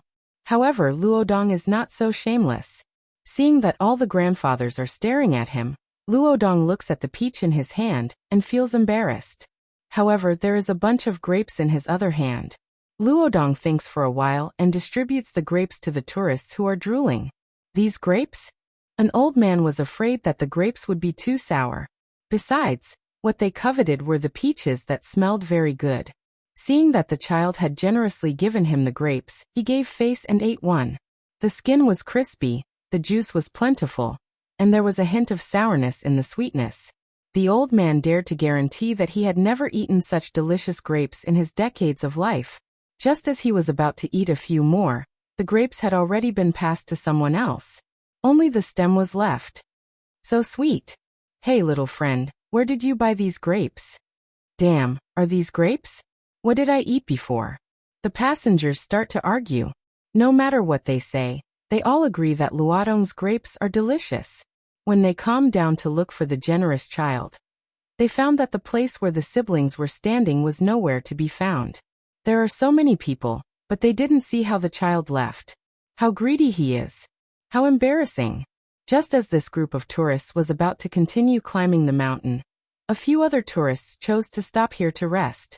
They are wearing baseball caps and sweatshirts in the middle of the night, which is quite fashionable. They seem to be students. A boy walking in the front stops and takes out a bottle of water from his backpack. He hands it to a girl whose face is half covered by a baseball cap. Bingyan, take a rest here. Drink some water. The girl's name is Bingyan. She seems to think for a while before taking the water. This ordinary gesture makes the boy ecstatic. He stares provocatively at the only boy who is not wearing a cap. When Bingyan raises her head to drink the water, her neck and chin are exposed. Although only half of her face is exposed under the light, Luodong can tell that she is probably a pretty girl. Pei Yuan, who is the last one to see the provocative look, smiles bitterly. This was a lousy plot in a novel. The beautiful and arrogant campus belle just had to get along well with him. A person who had nothing but a glib tongue. This made the campus belle's pursuers in the school feel that he was an eyesore. Last time, when he sent out the photo, some people believed it and some didn't. Xia Bingyan, who has always been good to Pei, belongs to the group of people who don't trust him. In a semi-public event, Xia Bingyan accused Pei of being down-to-earth and don't play to the gallery. This makes Xia Bingyan's pursuers feel that the relationship between Pei and Xia Bingyan is not good. They all stand on Xia Bingyan's side. They try to win Xia's favor by attacking Pei Yuan. For example, a rich man who has been in love with Xia Bingyan for many years organizes this trip to Mount Hua. In Pei Yuan's eyes, this man is the most cunning one among those who pursue Xia Bingyan. He is usually gentle and elegant. If Pei Yuan and Xia Bingyan's relationship hadn't been broken recently, Pei Yuan would have been fooled by this man's elegant appearance. Pei Yuan and Xia Bingyan started to play dirty tricks against Pei Yuan, humiliating him and elevating himself at the same time. If he knew this would happen, why did he still come? Recently, Pei Yuan has been surrounded by so many people. He wants to come out to relax. Besides, he wants to protect Xia Bingyan. So he has to endure their sarcasm. Pei Yuan, in fact, I am curious. Maybe the fairy you saw that day is real. Zhang Shuming drinks some water, and says seriously. Xia Bingyan's beautiful eyebrows are covered by the brim of her hat. Hearing this, she can't help but frown. Realizing their boss's intention, the henchmen all smile kindly. The girl in Xia Bingyan's dormitory has received many gifts from Zhang Shuming. If she doesn't help him now, when will she? Pei Yuan, I used to think you are an honest person. I didn't expect you to be so greedy. Well, Bingyan has a good temper. She even invited you to Mount Hua. If it were me, I would be ashamed to meet my good friend who told me such a big lie. The girl says a lot and Xia Bingyan doesn't stop her. Zhang Shuming is smiling. He is good at reading people's minds. Xia Bingyan used to have a good impression of Pei Yuan, but she didn't really like him. Now that Zhang Shuming intervenes, Xia Bingyan hates Pei Yuan. God is helping Zhang Shuming by claiming that he met the fairy. Hearing these comments, Pei Yuan's ears almost grow calluses. Since he posted the photo on Weibo, Pei Yuan's life has become wonderful like fireworks. His fans were eager for him to describe the events of that night in more detail, while those who mocked him felt that the Koreans wanted to capture the golden eagle. But the fairy master magically appeared. Scene was too much like a fantasy novel. Although the golden hawk disappeared from the Zhongshan mausoleum that night, Pei Yuan can't say that a woman rode it away, can he? After all, if a Korean really wanted to catch the hawk, why didn't the government announce it? Although the profile of the hawk is beautiful, those who laugh at him believe that one day they will find the original photo that Pei Yuan photoshopped. Seeing that Pei Yuan was distracted, Zhang Shuming smiled and said, "Well, Pei Yuan, we are classmates. We are willing to believe you. Even a fairy riding on a hawk can't stop us from watching the sunrise of Mount Hua. Let's go." Xia Bingyan looks back at Pei Yuan calmly. She used to think that Pei Yuan was eloquent and always had a good time with him. But why did he choose to tell such a claptrap lie? Pei Yuan feels wronged by this casual look. They start to climb again. Pei can't help but tighten his right hand, which is holding the iron lock. At this moment, Zhang Shuming is showing off his knowledge. He talks about a poem by Zhang Qiao, a poet from the Tang dynasty, who cut the Yitian sword out of the Yitian peak. Xia Bingyan's roommates echo him and cheer. Looking up at the steep peak, Pei Yuan purses his lips. Who cut the Yitian peak with the Yitian sword? If it is the fairy who rode the hawk away, Pei Yuan's intuition tells him that she can do it. However, he is just an ordinary college student at the Jinling University of Aeronautics and Astronautics. Even Xia Bingyan doesn't trust him.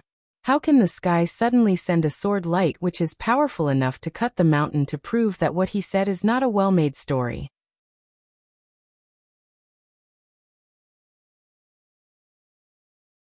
Chapter 176. I can't give up. Luodong grits his teeth. He can't breathe because of the heavy backpack on his back. It has just rained and the locks on Mount Hua are getting more and more slippery. Even though Luodong is wearing specially prepared gloves, he still feels that he can't hold the iron locks firmly. He is so tired. His feet feel like they are filled with lead. His hands under the gloves must be swollen. Every step he takes is very difficult. It seems that climbing up the stairs of Mount Hua is endless. However, Lin Luoran is always walking in front of Luodong calmly. She is 2 or 3 steps away from Luodong. Luodong feels like he is being led by a string. He can't give up. Boy, is your backpack heavy? Do you need me to carry it for you? The sudden heavy rain stops most of the tourists. Now that they are close to the top of the mountain, there are fewer tourists around them. Actually, Luodong and Luodong are walking fast. However, there are gains and losses. At such a fast speed, Luodong is starting to feel tired. The young boy's pale face really makes some aunties and sisters feel sorry for him. 5 sisters and 3 aunties have offered to help Luodong with his backpack along the way. Of course, some of them have offered to help Luodong.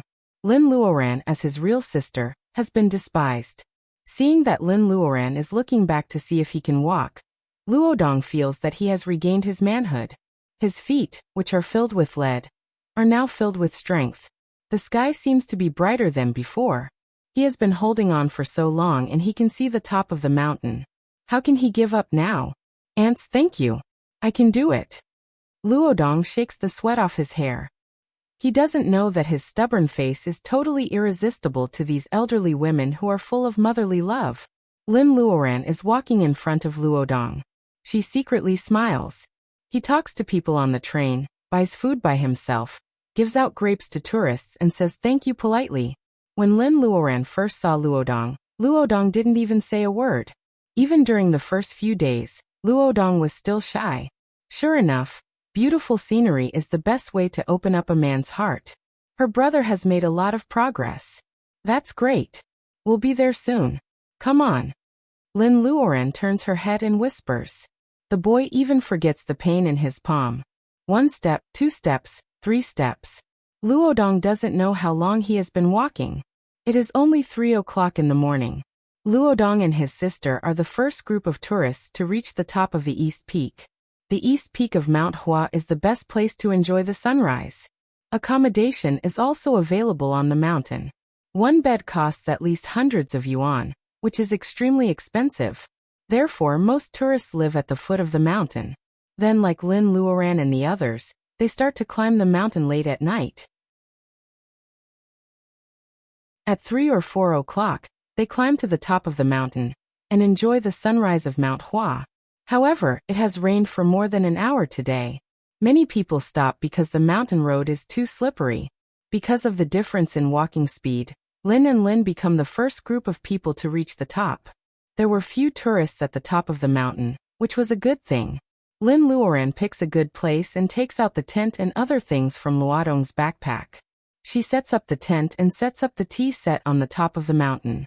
The tea leaves are from the mother tree, Grandpa Mu, who gets along well with Luodong. The tea set is a gift from Grandpa Mu. Lin Luoran doesn't make tea first. She and Luodong haven't had a good meal since they got off the train. It's time to replenish their energy after climbing to the top of Mount Hua. Lin Luoran bought a folding table from an outdoor goods store and put it in her space. Lin Luodong doesn't ask Luodong to do it again. There are still some salmon from Norway in the space. It hasn't rotted because of the passage of time. It looks like it was just caught from the sea. It smells delicious.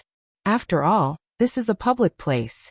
Although there are few people here, Lin Luoran doesn't like to be high profile. She chooses to cut the salmon with a knife instead of using spells. There are a lot of grapes, apples, and peaches on the table. Isn't it too little for the main course? Wait here. As soon as Luodong nods, Lin Luoran jumps up to the pine tree above their heads. Soon, she comes down with several bird eggs the size of pigeon eggs in her hands. The eggs are still wet with dew. The frying pan is new. Lin Luoran secretly makes an omelette with spells. The golden color of the omelette can't be seen on the dark top of the mountain. However, the smell of the omelette is tempting. A sumptuous morning was quietly being prepared at the top of the mountain. There was a faint light in the distant horizon. It seems that the sunrise is coming. Luodong guesses that his shoulders are full of blisters. When he takes off his gloves, there are 2 big blisters on his palms. He secretly puts his hands behind his back and doesn't tell Lin Luoran. At the moment, Luodong is watching his sister preparing breakfast on the top of the mountain. The tourists around him are whispering to each other. Luodong suddenly feels that the bitterness is replaced by sweetness. Sister. Lin Luoran hands him an omelette and shushes him. She points to the sky and says, "Look. Look. What do you see?" What you see is that the sky seems to be torn open. The dark blue clouds are surging and a parabola is lit up. Pieces of light seem to fall from the clouds. The red glow is getting brighter and brighter. It is a warm and dazzling color. Luodong squints his eyes. He is sure that he has never seen such a magnificent morning glow. Suddenly, the clouds seemed to move a little, and the sun's radiance finally leaped out of the clouds, casting a very realistic ray of sunlight. Luodong's eyes are wide open. He is dazzled for a moment. At this moment, a strong gust of mountain wind blew over, scattering the clouds in all directions. The mountain peaks and valleys were faintly discernible in the multicolored light, yet constantly changing. With every blink of an eye, a new scenery appeared. Luodong squints his eyes under the sun. He hears Lin Luoran whispering beside him. "If you want to see the beautiful sunrise, you have to trudge through the rainy night. Such a pleasant breakfast should be carried up the mountain by you. Only then will it be especially delicious. Therefore, in life, there should be bitterness before sweetness. Only then will the sweetness be worth recalling. What you have experienced before, there are others who have experienced it. However, they are not as lucky as you. Luodong, if life has lied to you before, it is time to make it up to you in the future." Although everything is arranged, Lin Luoran feels that she is a little clumsy at this moment. She is still not good at talking. Although Luodong is introverted and shy, he is actually more intelligent than his peers. Lin Luoran feels that she is not clear enough, but he understands the meaning of her words. No one could imagine what he had suffered from the hardships and beatings of his childhood. Everyone just let him weave a big cocoon around himself. If he didn't talk about it, no one would mention what had happened before he was adopted by the Lin family. This is a scar. To Luodong's surprise, Lin Luoran doesn't make him feel the pain. Instead, he feels a little sour. Soon Lin Luoran hears Luodong crying. She turns around.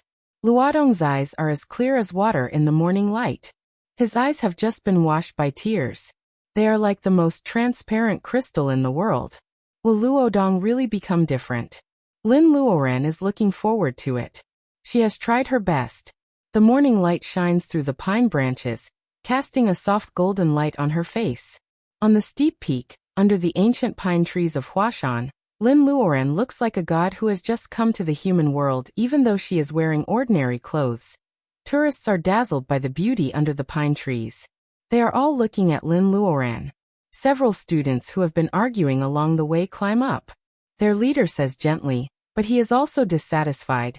"Pei Yuan, I told you it's okay. Look, it's just a shower. It will stop soon. Now we don't even get to see the sunrise." It is Zhang Shuming who is trying to keep a good image. Xia Bingyan's roommate is much sharper. "Pei Yuan, are you crazy about the ferry? If you didn't tell us that the road would be slippery in the rain, we wouldn't have missed the sunrise of Huashan. It's a pity that we may not have the chance to see it again in our lives." One of Zhang Shuming's followers laughs. "Pei Yuan, did you draw that picture on your computer or did someone Photoshop it?" "Haha, don't make fun of Pei Yuan." Zhang Shuming says he doesn't want to make fun of Lin Luoran, but he just laughs. Xia Bingyan can't help but frown. Why is this guy so stubborn? He doesn't deserve any sympathy. Suddenly, Xia Bingyan finds that Pei Yuan is looking at the other side of the mountain. Xia Bingyan follows Pei Yuan's eyes. It is a high mountain. It seems to be the best place to watch the sunrise. There is an old pine tree. Under the shade of the tree, there is a tent. The soft light of the morning sun shines on a woman under the tree. Although it is not an ancient costume and there is no golden eagle, the side of the woman and the line of her neck are exactly the same as the one in the photo of a flying eagle. Xia Bingyan squints her eyes. Everyone follows her line of sight. They see the woman who is like a fairy under the pine tree. She looks so familiar. Pei Yuan, who has been despised along the way, feels tears welling up in his eyes. At this moment, Pei Yuan, who works as a part-time director during the holiday and is a smooth talker in Xia Bingyan's eyes, thinks of an old poem by Pushkin. If life deceives you, don't be sad. Don't be angry. Restrain yourself when you are not happy. Believe that the happy day will come.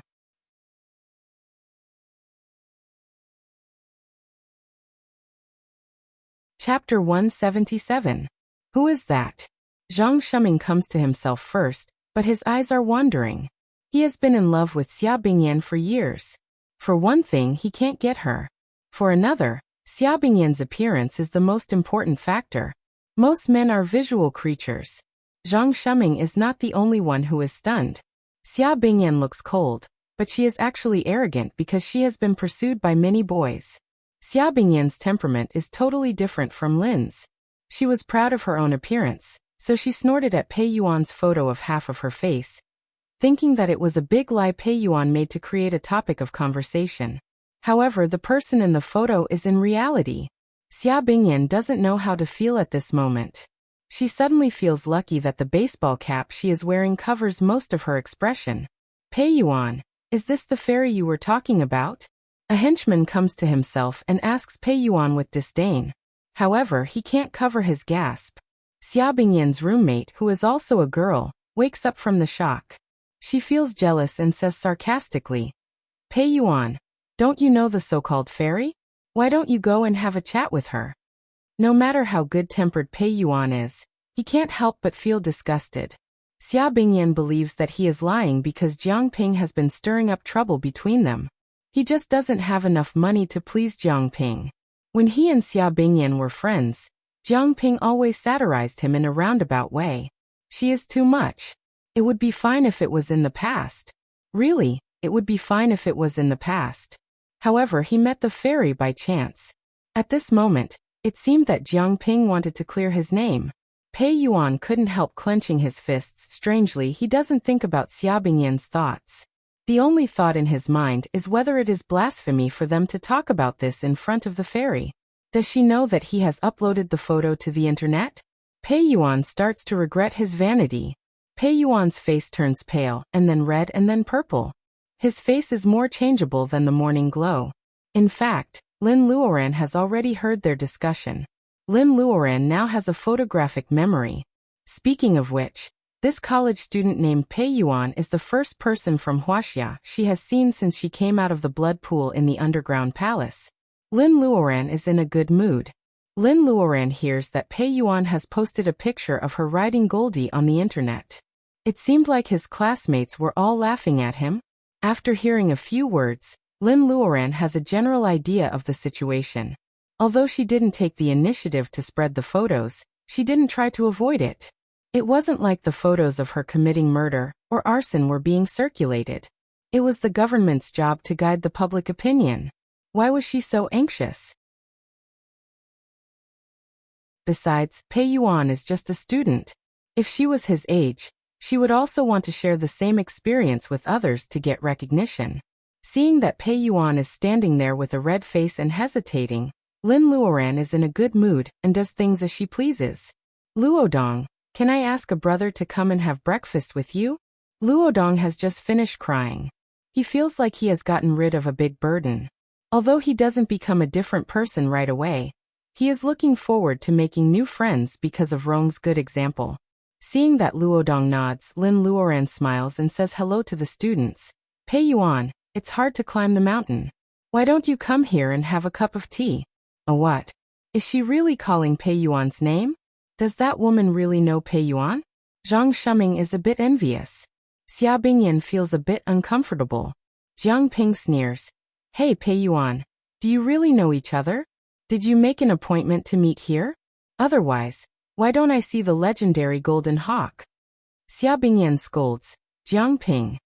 Jiang Ping sticks out her tongue. Fine. Beauty Xia is angry. I'll stop talking. Xia Bingyan looks at Pei Yuan. They have known each other for many years. She believes that Pei Yuan will lie for the sake of vanity, but he won't deliberately arrange a chance encounter in front of his classmates. Pei Yuan, however, blushes. He is at a loss of what to do. Lin Luoran came to them from the Zhongshan Mausoleum on the back of a golden hawk and knocked those Koreans down with just a few pointers. This scene is so shocking to Pei that he can't believe that such a beautiful woman can remember his name. Well, she even asked him to have tea with her. Tea on the top of Mount Hua? Pei Yuan wonders if he heard it wrong. Lin Luoran raises her voice again. Pei Yuan. It seems that he is the only one named Pei Yuan. Jiang Ping covers her mouth and smiles. Pei Yuan, your fairy is calling you. Pei Yuan stared at her fiercely. But then he came to himself.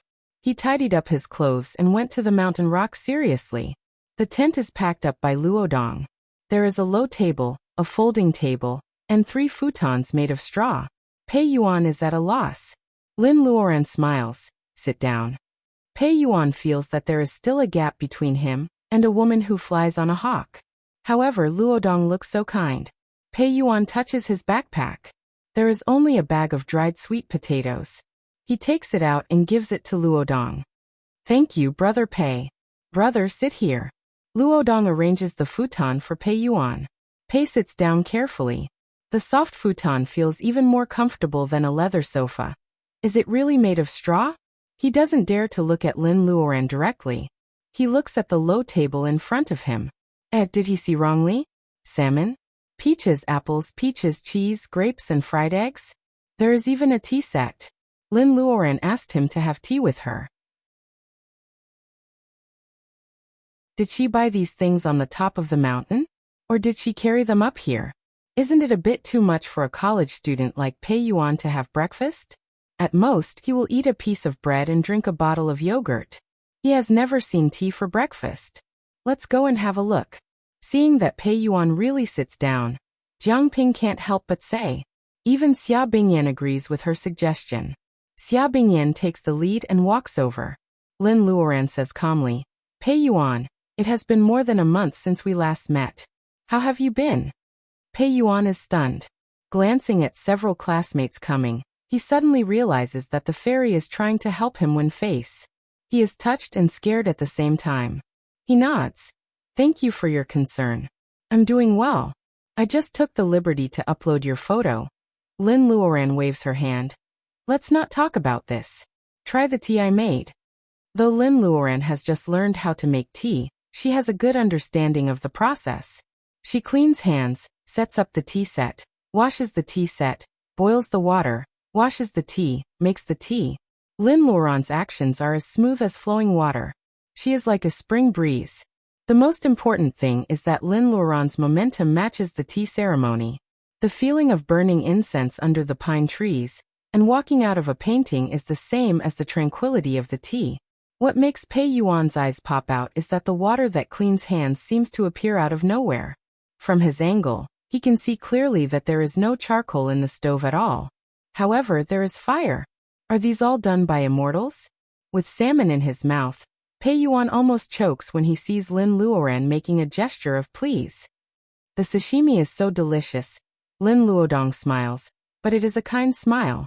Pei Yuan is no longer nervous. He holds up the tea and takes a sip. The tea is golden red and smooth. It tastes like caramel. The aftertaste is sweet. The most important thing is that the tea smells so good. How can such a small cup of tea have so many flavors? What tea is this? It tastes so good. Pei Yuan let out a long sigh. As he spoke, the tea lingered in his mouth, with the taste of orchids. Before Lin Luoran says anything, Luodong sticks out his tongue and says, Grandpa Mu said it's called Dahongpo, the mother tree of Mount Wui. Do you like it? Lin Luoran smiles and says, If you like it, I can give you some. However, I got it from someone else, so I don't have many left. Don't complain. Though Pei Yuan is a tour guide, he is not familiar with the tea ceremony. He has heard that De Hongpo is famous in Mount Wui, but he doesn't know the value of the mother tree. Since Lin Luoran wants to give him some, he hesitates and says yes. Pei Yuan is about to drink again when he hears Zhang Shuming's voice behind him. Pei Yuan, your fairy friend is so generous. De Hongpo, the mother tree of Mount Wui, is priceless. Occasionally, it can be sold at a sky-high price in the auction house. The rest of the 7 tea trees are only worth a few taels of silver a year. I didn't know until today that it can be given as a gift. Child Zhang, you know a lot. Jiang Ping covers her mouth. Pei Yuan is so pretentious. If he really has such a rich and noble friend, why does he work so hard to be a tour guide? Pei Yuan pauses. He doesn't doubt the authenticity of the tea, but he wonders if it is inappropriate for him to accept such an expensive gift. Lin Luoran pinches a grape. Pei Yuan's classmates are really like villains. They are from the same school. Why do they have to be so cruel and humiliating in public? Lin Luoran doesn't like this kind of behavior. People who are familiar with Lin Luoran know that she rarely hates someone or something. If she really hates someone, Lin Luoran won't bother to save the person's face.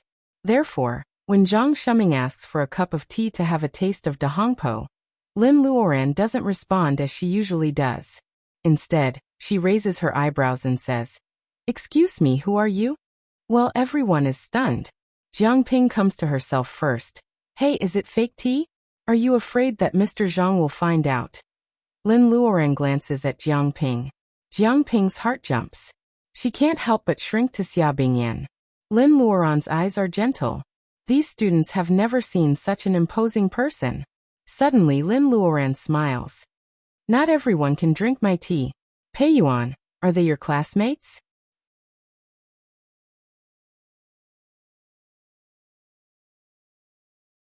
Chapter 178. Pei Yuan, are they your classmates? Though Lin Luoran asks casually, Pei Yuan feels that he has never been in such a high position in his life. As long as he shakes his head, the fairy will definitely ignore them, and he will be able to vent all the ridicule he has suffered in the past 2 months. As long as he shakes his head, Pei Yuan feels that his heart is clamoring for him to shake his head. It seems to be a long process, but in fact it only takes 3 seconds. Yes, they are my classmates. I don't know them very well. Lin Luoran doesn't care about the angry faces that Pei Yuan classifies as not familiar with. She almost laughs because of this interesting answer. If Pei Yuan answers no, Lin Luoran doesn't mind slapping these people's faces for him since they have met once before. However, the chance encounter between her and her student in the vast sea of people probably ends here. Pei Yuan doesn't answer no, nor does he answer yes. Lin Luoran thinks that Pei Yuan is a nice guy because of his choice in the face of temptation. Does she like kind kids more? Since he is your classmate, this student. Ha. Lin Luoran looks at Zhang Shuming, who is talking nonsense. Elegant people, like Lu Zheng, whom Lin Luoran knows, have a good upbringing. They will never embarrass others in public. Zhang Shuming is uncomfortable. Seeing that Lin Luoran is looking at him, the discomfort seems to run away. He nods slightly and says, "My surname is Zhang. Fairy, you can call me Shuming." Lin Luoran holds back her laughter. Zhang Shuming is a student, but he talks like an adult and tries to flatter Lin Luoran. What, Shuming? I don't know you. Oh, Mr. Zhang, are you the one who said that my tea is fake? Lin Luoran is looking at him with a smile. Zhang Shuming is confused. He can drink poison as if it is a famous tea. How can he say that it is fake? Jiang Ping is not convinced. She says firmly, "Let us all drink it whether it is real or not." Luodong's face turns red with anger. He doesn't want to compare himself with others, but he knows that Grandpa Mu's family is big. How can he give them fake tea? Seeing that Lin Luoran doesn't stop them, Luodong gets up and gives the teacup to Zhang Shuming, who looks like a smiling tiger and dislikes him very much. The teacup is very small, and the teacup is for 4 people.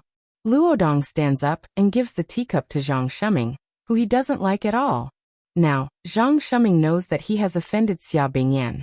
He also knows that a bird in the hand is better than many birds in the forest. Besides, he has spent years on Xia Bingyan. He can't give up so easily. Zhang Shuming's eyes twinkle. The only thing he can do now is to expose this woman's true colors and trample Pei Yuan and his accomplices into the mud. Zhang Shuming also knew a little about the way of tea. He took the teacup and carefully examined it. The color of the tea was golden red and translucent. There was no need to drink it. Just by smelling it, he could tell that it was indeed a high-quality Dahong Pao tea. However, it would be too much to say that the mother tree was Dahong Pao. Tea leaves from the mother tree were forbidden to be harvested thousands of years ago. If someone still had the mother tree Dahong Pao tea, he would have kept it in his hand instead of taking it out to serve strangers. The more Zhang Shuming thinks about it, the more he feels that he is right. In fact, he has lost the state of mind needed to taste tea. The tea he tasted was slightly caramel at the first sip. After 2 or 3 steeps, it turned into a faint orchid fragrance. At first, it was mellow and a little astringent. But soon, his cheeks were watery and his mouth was full of sweetness. After 5 or 6 steeps, the tea was still mellow and smooth with a long aftertaste. All these were the characteristics of the top-grade Dahong Pao tea. Anyone who knew a little about the way of tea would know that. However, Zhang Shuming didn't have a good mind. After tasting it for a long time, he said hesitantly, "I'm not sure." This was his usual tactic. He didn't say that it was not the Dahong Pao tea. He just said that he was not sure, which meant that he refused to admit that it was true. Lin Luoran bursts into laughter. Zhang is so shameless. Since you don't have the ability, why do you want to do it? Lin Luoran's ruthless words change Zhang Shuming's expression. When he is about to explain, Xia Bingyan, who has been standing aside without saying a word, suddenly says, "Yes, it smells like this. Can you buy me a cup of tea?" Bingyan you. Jiang Ping is confused. Isn't her friend doing this to make the enemy proud? As for Zhang Shuming, he feels that his fragile heart is broken. Xia Bingyan doesn't pay attention to them. She doesn't want to hide anymore. She takes off her baseball cap. Her ponytail is not very stunning, but she is a girl who is worth a second look. "Can you buy me a cup of tea?" she asks again. Her tone is cold, but it is formal. Pei Yuan is a little embarrassed. "This is my good friend, Xia Bingyan." Lin Luoran is very polite. She even takes out a cushion from her school bag and asks Xia Bingyan to sit down. Except for Pei Yuan, the other 3 people under the mattress are all good-looking. Even if they just sit there, they will add a special view to Mount Hua, not to mention tasting tea. She doesn't have enough cups. She is too shy to use Pei Yuan's cup. She doesn't dare to use Lin Luoran's cup. In the end, she borrows Luodong's cup. Holding the purple-brown cup, Xia Bingyan takes a sip. She closes her eyes to savor the taste for a while. When she opens her eyes, she only says 2 words, "rock flavor." She had never thought that in a place like Mount Hua, only by tasting Dahong Pao would one be able to taste the true charm of the rock tea. Xia Bingyan's eyes turn dark. Since Pei Yuan's friend has such a powerful background, why did he choose her? It's true. Xia Bingyan has her own pride. Though Xia Bingyan is not as beautiful as Lin Luoran, she won't lie. Jiang Ping stomps her feet. Zhang Shuming feels embarrassed. "Bingyan, do you want to confirm it?" Xia Bingyan raises her head. "Zhang Shuming, have you ever drunk Dahong Pao tea from the parent tree?" Of course, Zhang Shuming hasn't drunk it." He blushes. "I have drunk it once at my grandpa's place. It feels exactly the same. No, this is the real Dahong Pao tea. It's even better. It's the real Dahong Pao tea." When Xia Bingyan mentions Grandpa, the old headmaster of Nanhang University, Zhang Shuming can't help but say that he wants to go down the mountain. He thought that someone would ask him to stay, but none of the 4 people said a single word to make him stay. Zhang Shuming runs away. His henchman can't stay any longer. Jiang Ping is at a loss. Xia Bingyan bites her lips. "Jiang Ping, you should go back. I was wrong about you." Xia Bingyan is a smart girl. She used to think that Jiang Ping didn't think highly of Pei Yuan. However, during this trip to Mount Hua, she has seen everything. It is obvious that Jiang Ping and Zhang Shuming have made a deal in private. She can accept her friend's shortcomings, But she can't accept the fact that Lin Luoran has made her own decisions behind her back. Jiang Ping grits her teeth and follows Zhang Shuming. The people she doesn't like are all gone. Lin Luoran feels that the air is much fresher. She puts away the tea set and takes out the fruit wine she brewed. She fills everyone's cup and says in a low voice, "It's interesting to see a girl throwing a tantrum." Lin Luoran finally realizes that Xia Bingyan doesn't trust Pei Yuan. She is jealous. However, both of them are ignorant, which makes the situation worse. Hearing Lin Luoran's words, Xia Bingyan blushes. She bites her lips and asks, "Is the photo taken by Pei Yuan real?" Lin Luoran has a headache. Why are girls nowadays so stubborn? Staring at Lin Luoran, Xia Bingyan feels inferior. However, she doesn't know why she wants to take a gamble. Lin Luoran doesn't know what she wants. Seeing that Lin doesn't answer for a long time, Xia Bingyan picks up the glass and drinks it up. She drinks so fast that she is almost in tears. Pei Yuan wants to say something but he doesn't know how to explain. Looking at Xia Bingyan's stubborn face, Pei Yuan feels dull. When Xia Bingyan is about to give up, Lin Luoran stands up and lowers her head. "If you believe it, then it's real. If you don't, then it's fake." What? What kind of answer is this? Xia Bingyan looks back at Pei Yuan. When they look at each other, Pei feels his heart is beating fast. Lin Luodong is about to say something but Lin Luoran covers his mouth. The two of them disappear into the crowd. They don't even take the table away. The sun is rising higher and higher. Floating clouds are floating above the pine branches. The clouds are changing and the tourists are weaving. Under the pine branches, the two of them don't feel the outside world. They are getting closer and closer to each other. When the two of them come back to their senses, the two of them are gone. There are only tea and food left. The futon under them shows that all of this has happened.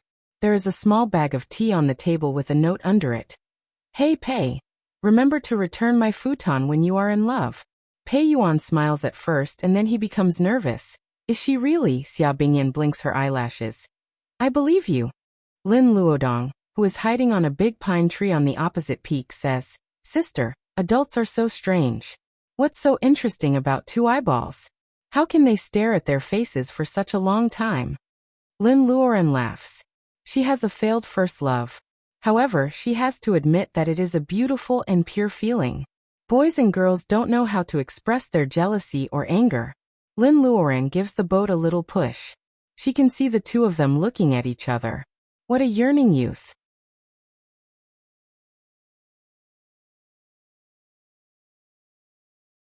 Chapter 179. In the next few days, Lin Luoran and Luodong travel around Mount Hua.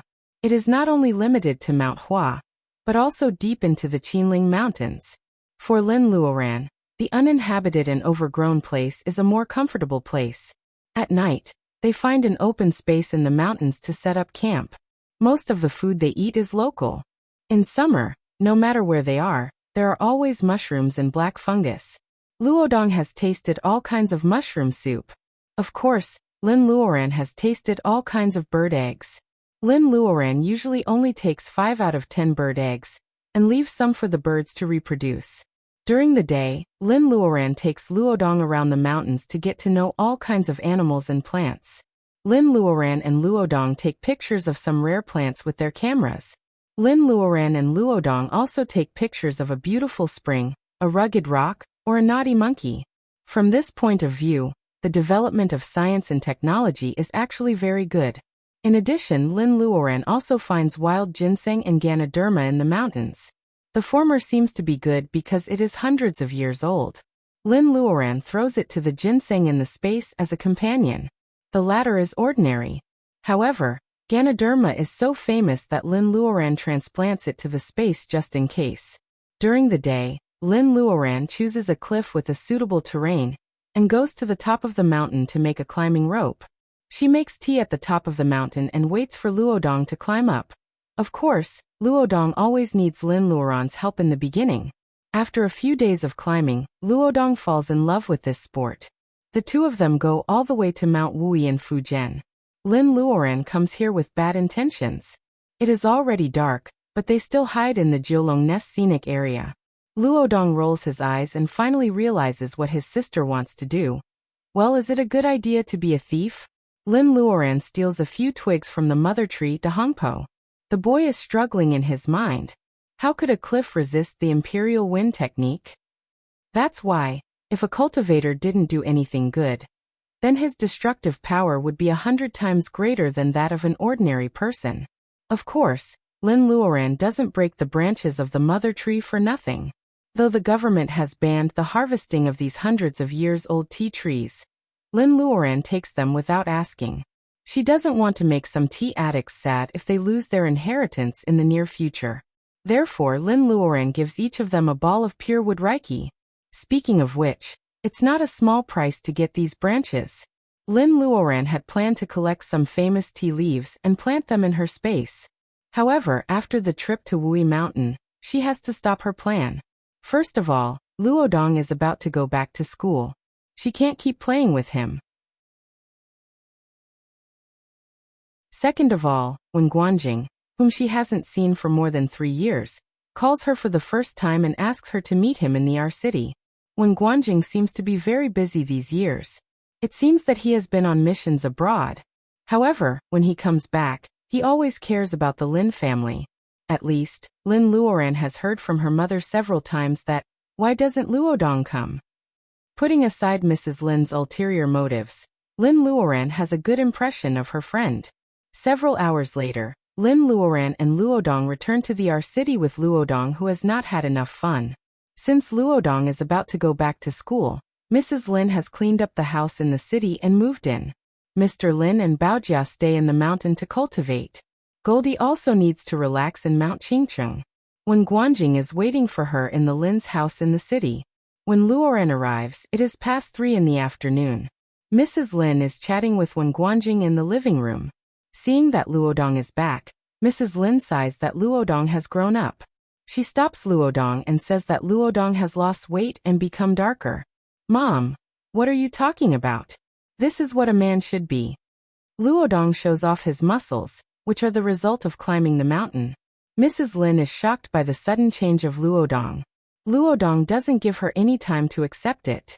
He says, Mom, I dug some flowers for you and we took a lot of photos.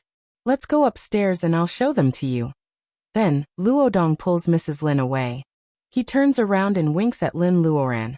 Lin Luoran almost spits out the tea in her mouth. She and Wen Guanjing are not like Pei Yuan and Xia Bingyan. How can this little boy come up with this idea? In the living room, Wen Guanjing and Lin Luoran haven't seen each other for a long time. Wen Guanjing coughs and says, Sister Lin. No, Master Lin, congratulations on laying foundation. Lin Luoran makes a gesture of begging. Forget it. I'd rather you call me Sister Lin.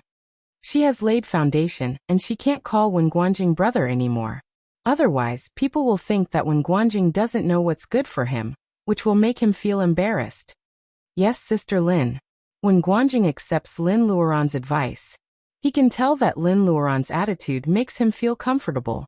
After all, they have been to the secret land together. It is good that they are not strangers. Lin Luoran thinks for a while and takes out the universal sack. The sack has been in the space all the time. It contains one of the 12 broken jades that can open the secret land. It is this treasure that teleports her out at the last moment of the secret land's closing and creates a wonderful journey of drifting along the sea. Lin Luoran doesn't have to give it back to Chen Yun because she doesn't like the so-called Minister Chen. However, Wen Guanjing only takes the piece of jade and explains, this belongs to the Wen family. I can't make the decision. As for the universal sack and the jade map, they are kept as souvenirs for the cultivators who attend the secret land. Sister Lin, you can keep them. I heard that you have been abroad these years. Why didn't you take a good rest when you came back? Why did you come to our city? Actually, Lin Luoran means that Wen Guanjing should focus on his cultivation. Wen Guanjing has made no progress in cultivation since they parted 3 years ago. That is strange. Logically speaking, Wen Guanjing should have a good Taoist root since he is valued by the head of the Wen family and Minister Qin, and he is the most powerful cultivator among the young generation. Wen Guanjing is excited and mysterious when he talks about what happened abroad. Sister Lin, You will never know what I have found in the past few years. Lin Luoran looks at Wen Guanjing and sees him fumbling in the universal sack. Lin Luoran is anxious, but Wen Guanjing takes out a laptop. Well, if there is something special about this laptop, it must be a new model of IBM. A gift for me? Wen Guanjing nods and then shakes his head. Yes, but not a laptop. He turns on the laptop and asks anxiously, Sister Lin, have you seen the movie God is Crazy too? Lin Luoran has seen such a classic movie when she was in college. It is so special that she can even remember the plot clearly. The one about the Bushmen? The movie was made in the 1980s. It is an interesting story about the Bushmen living in the desert of Africa, who encounter modern civilization.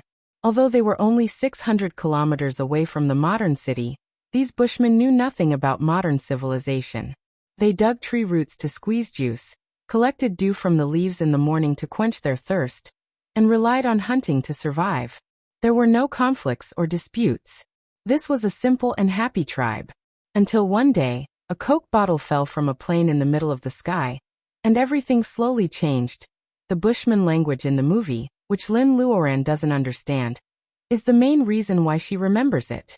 However, what does it have to do with Wen Guanjing's gift? The laptop is turned on soon. Lin Luoran cranes her neck and looks at the screen. It is a picture of an African in the desert. Behind the African, there are some colorful murals carved on the rocks. The murals are colorful and striking. However, why does it look so familiar? Lin Luoran tries hard to recall. She finally remembers where she has seen this picture. Isn't this the stills of the actor who predicts the future by painting murals in the desert in the season of the American TV series Heroes? Wen Guanjing is not a hot-tempered person. Does he ask her to come back from Fujian just to see the stills? Lin Luoran takes a closer look and finds that Wen Guanjing's hand holding the mouse is shaking. This is just a foreshadowing. Sister Lin, do you know that besides being good at hunting and tracking, the Bushmen are also good at using murals to record history?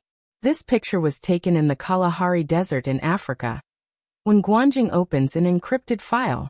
Lin Luoran glances at it casually, and then her pupils contract. This is it. Wen Guanjing clicks on the files one by one. Every picture is about the same scene. Only a few differences can tell that they are telling the same story. Different pictures, different angles, and different evidence. Lin Luoran doesn't say anything. She looks even more serious than Wen Guanjing. There are only 7 or 8 pictures. Lin Luoran finishes looking at them quickly. Lin Luoran looks at Wen Guanjing, trying to get him to deny it. However, Wen Guanjing nods solemnly. Senior sister, this is the most precious thing that I have gained from my years abroad. The Bushmen who can paint, they really gave me a big surprise. Lin Luoran breathes a sigh of relief. It is not a surprise for her, but it is a big surprise. The same scene can be faked if it happens once.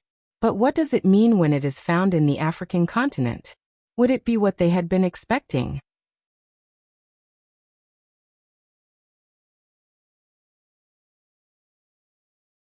Chapter 180. What? To Africa? Baojia stares at Lin Luoran suspiciously. I mean, you just came back. That's why I want to invite you. Of course, I will think of my sister Baojia when I have something good to do. Lin Luoran jokes, trying to lighten the topic. Baojia's face is very thin. She is totally a cultivation maniac. It seems that it is a good idea to take her to see the African grassland. Baojia raises her head and says, You are a good girl. But Luodong is starting school. She still wants to say something, but Lin Luoran tells her, Luodong is starting school. Mr. and Mrs. Lin will go back to the city to take care of him.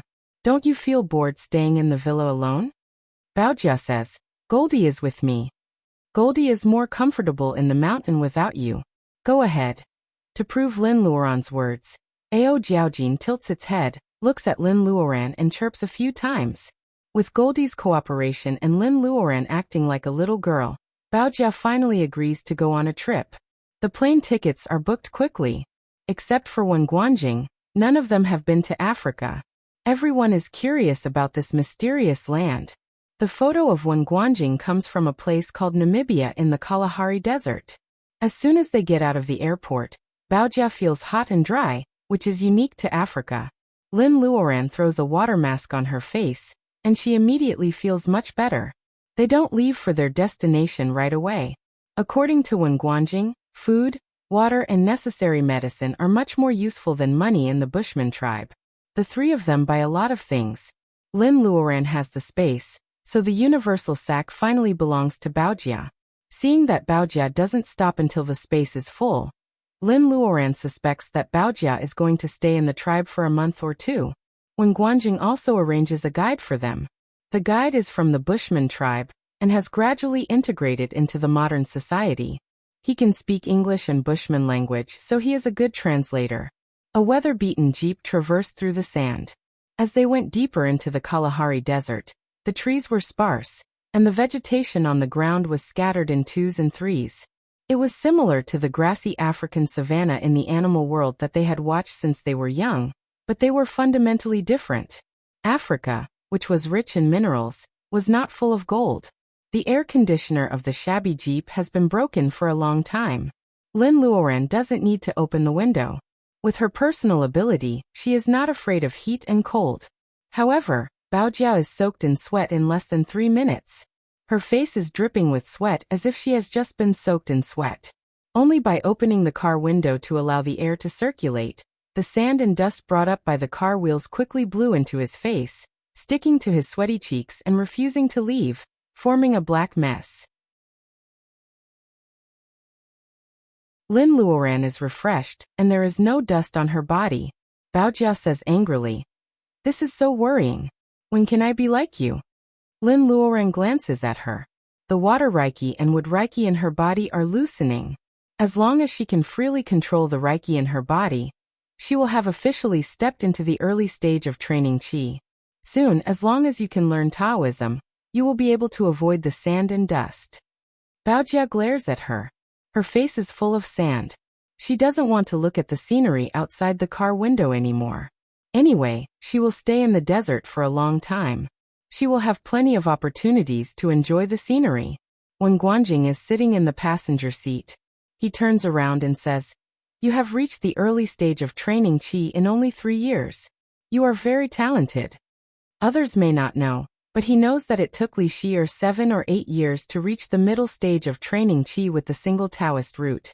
Therefore, Lin Luoran's friend has reached the early stage of training qi in only 3 years, which should be enough to make many people jealous. Lin Luoran looks out of the window and says, "Talent is important, but she also needs to work hard." Baojia really works hard on her cultivation. During the 3 years when Lin Luoran was trapped in the blood pool in the underground palace, there was no help from the Lin family. Without the help of elixirs and spirit stones, Baojia can make such progress. It can be seen that she is very diligent. The car has been driving in the desert for 7 or 8 hours. There is only a short break during lunch. When Guanjing and the local guide, Barney, take turns driving. Even so, Baojia almost vomits due to the jolting. Lin Luoran feels sorry. She transmits some wood reiki into Baojia's body. The wood reiki in Baojia's body resonates with it. Baojia feels refreshed and relaxed. Led by the guide, Lin Luoran and the other two arrive at a small tribe of Bushmen. Nowadays, there are less than 10,000 Bushmen in the Kalahari Desert. Only a small part of them still lives in the desert. Each small group has about 20 people. The tribe that Lin Luoran and the others are going to has more than 100 people. They park the car. There are only a few dead trees and some weeds. They are surrounded by yellow sand. It is hard to imagine that there are people living in the depths of the desert. Barney leads the way, and Lin Luoran and the other two follow him. They go to the place where there is fire and people's voices. It should be the tribe of Bushmen they are looking for. Lin Luoran knows that some tribes in Africa are very poor, but it is hard to imagine that they can be so poor without seeing it. The typical example is the Bushmen, who live far away from modern civilization. For example, what Lin Luoran is seeing right now. Along the way, there were only a few campfires and some low-thatched shacks. Both men and women used straw ropes to cover their important parts. The children were all naked, and the women were also bare-chested. The Bushmen, who are about 1.5 meters tall, are waiting with spears. It turns out that they have heard the sound of the jeep from far away. Now it is sunset, and the sound of the jeep is a signal of danger for the alert bushman. Fortunately, Wen Guanjing brought a guide with him. Otherwise, what awaits them is not the information about the murals, but a conflict. After listening to Barney's words, these people don't point their spears at them anymore. However, they don't let their guard down either. They look at Lin Luoran alertly, especially Lin Luoran. Bushmen are born to be sensitive to danger. Lin Luoran comes from the desert, but she is clean. Although she is smiling, they feel that she will be very scary when she is angry. Barney looks relaxed. He turns around and says to Lin Luoran, Baojia, and Lin Luoran that the only thing they need to do now is to visit the chief. The chief is the leader of the tribe. Lin Luoran follows Barney. When they arrive at the chief's house, she finds that it is just a slightly bigger thatched shed. It doesn't have the treatment that a chief should enjoy. A group of bushmen, men and women, old and young, are talking and laughing around the fire. Although they are not wearing clothes, Lin Luoran doesn't know why the smiles on their faces are sincere and touching, regardless of their skin color or race. The chief is a very young bushman, about 1.6 meters tall. He is considered strong in the tribe. The gifts are very small in Lin Luoran's eyes. 5 pounds of beef, 1 pound of salt, and several large bottles of purified water. The chief is happy to see the 5 pounds of beef. However, when he sees the bottles of water, all the people around the campfire come to him. Even the hunters who were hostile to Lin Luoran and Baojia smile for the first time. I didn't know that water is so precious, Baojia says in a low voice. Lin Luoran shakes her head. Keep watching. Lin Luoran thinks of the movie God's Crazy too. Maybe they care more than clean drinking water. Sure enough, Barney says in English, they all like these bottles. They say that they can collect drinking water, and that we are the distinguished guests of the Bushmen. Lin Luoran, Wen Guanjing, and Lin Luoran can understand English. Baojia smacks her lips. There are many candies in her universal sack. Baojia is born to be close to people. Lin Luoran and Wen Guanjing avoid people and go to talk to the chief. Baojia stays by the fire and communicates with a group of Bushmen, women and children with gestures. Behind the shack, Wen Guanjing takes out a printed photo from his backpack and hands it to the young chief. The chief is shocked by the modern technology. He takes over the photo and looks at it. Barney conveys Lin Luoran's request to him, and then the chief starts to look at the content of the photo. Maybe because of the light, he can't see anything for a long time. Lin Luoran takes out a small flashlight. The young chief is amazed by all the modern things. It seems that almost no one has ever been to this tribe. Lin Luoran and Wen Guanjing wait patiently for the chief to finish studying the glowing stick. After Lin Luoran promises to give him the flashlight, the chief starts to look at the photo seriously. Ah! He screams with his eyes wide open. Lin Luoran and Wen Guanjing look at each other and see the joy on each other's faces. Judging from the chief's expression, it is clear that he knows the mural in the photo. Is this trip going so smoothly? Barney asks him. Where is this place? After asking a few times, the tribal chief's eyes widened. He cried out in fear a few times and fainted. Fainting? What is going on? Lin Luoran frowns. How can a mere mural make a man faint? Wen Guanjing smiles bitterly. Yes.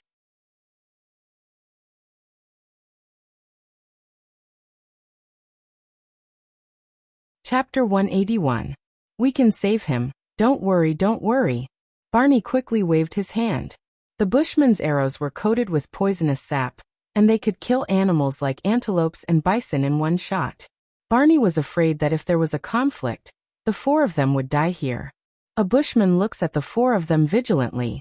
Soon, other people come to carry the sheik away and drive the 4 of them away from their camp. Although 3 of the 4 are cultivators, Lin Luoran can't bear to hurt these poor people who are in rags. Even though Wen Guanjing is nicknamed St. and is called Butcher by some foreign cultivators, he is not such a vicious person. The sheik has fainted, and the Bushmen don't let them get close to him. The only thing they can do now is to wait for the sheik to wake up, and then ask him about the murals.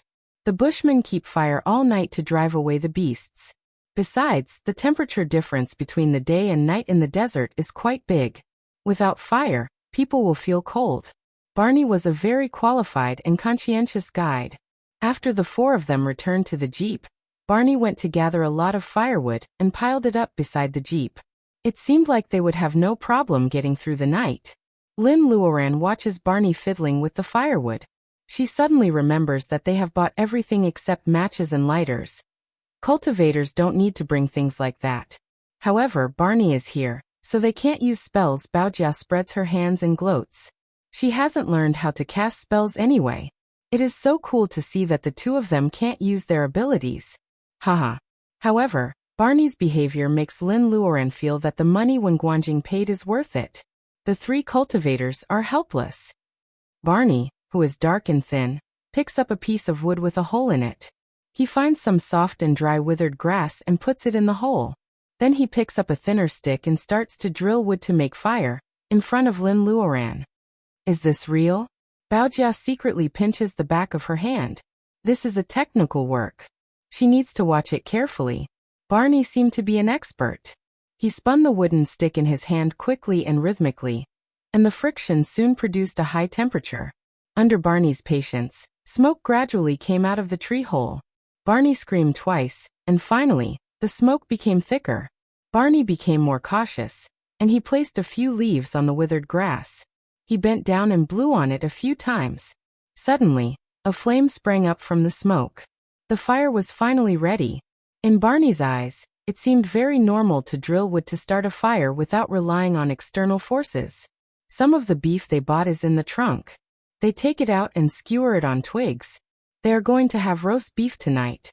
The fire is burning slowly. It seems that adding firewood is also a technical work.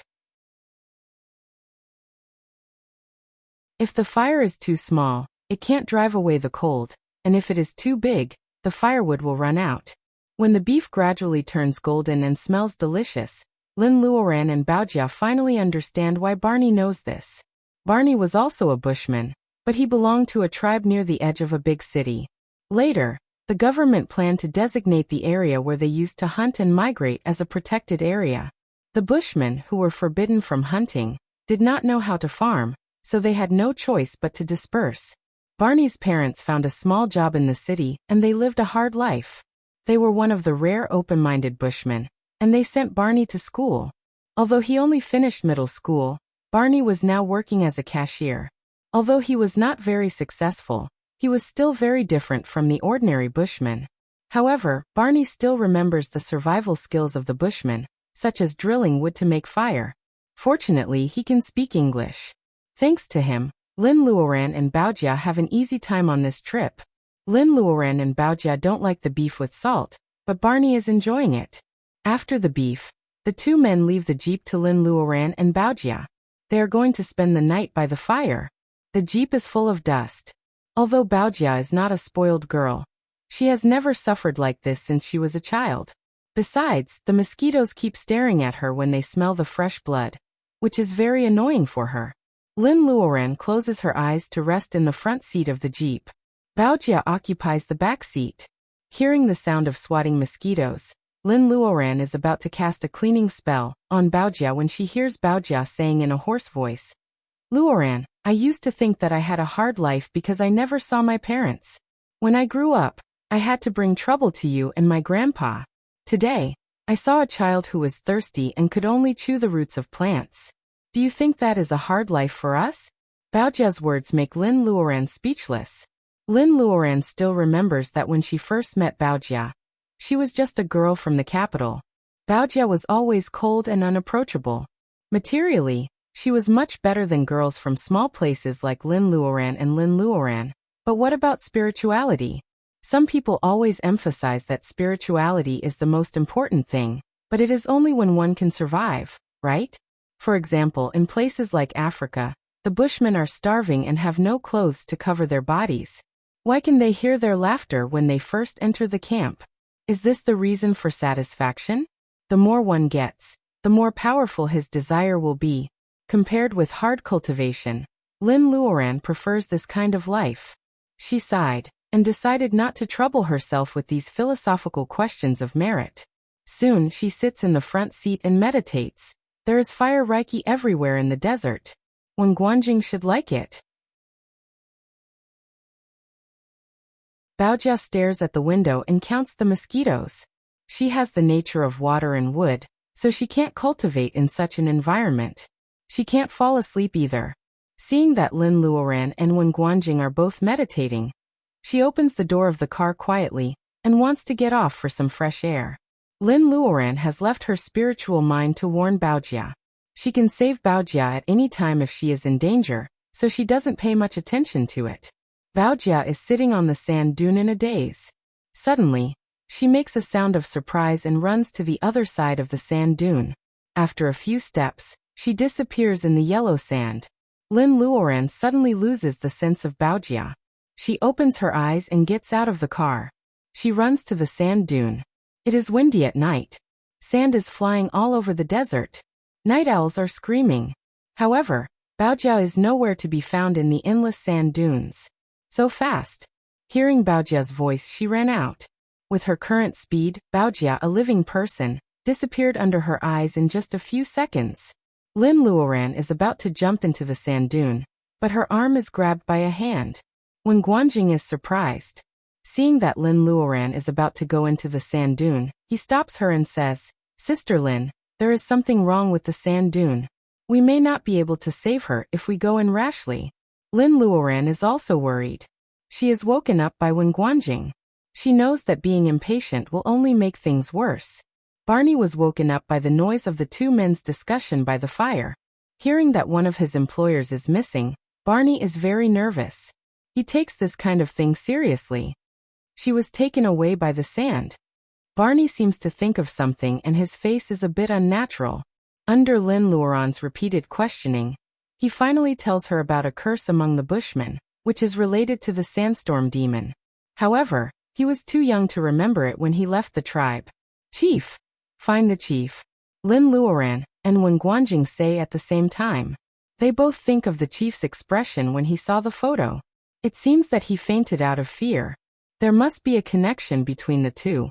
Baojia's disappearance makes Lin Luoran panic. She has no time to care about the feelings of her international friends. She sneaks into the camp of the Bushmen and picks up the young chief, who is still in a coma, as if she were grabbing a chicken. In fact, he is just frightened. Lin Luoran doesn't need any healing spell. Barney pours some cold water into his mouth. After a while, the chief chokes and wakes up. With the help of the fire, the chief sees Lin Luoran and Wen Guanjing standing in front of him. It seems that he is still in shock. He points at Wen Guanjing's backpack and says something while trembling.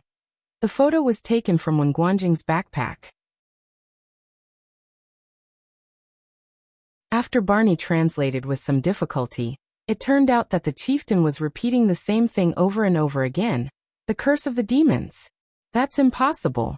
That's clearly the mural he saw in the underground palace of the secret realm.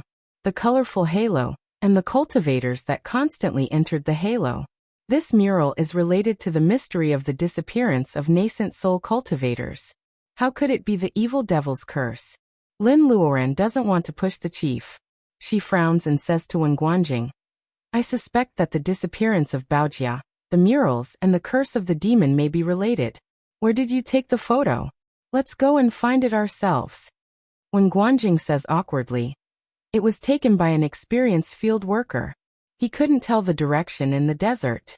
It said that he lost half of his life, but he can't find this place anymore. To be honest, before this, I have searched this area under the pretext of a mission, but I couldn't find the location of these murals. Except for the owner of this land, these Bushmen.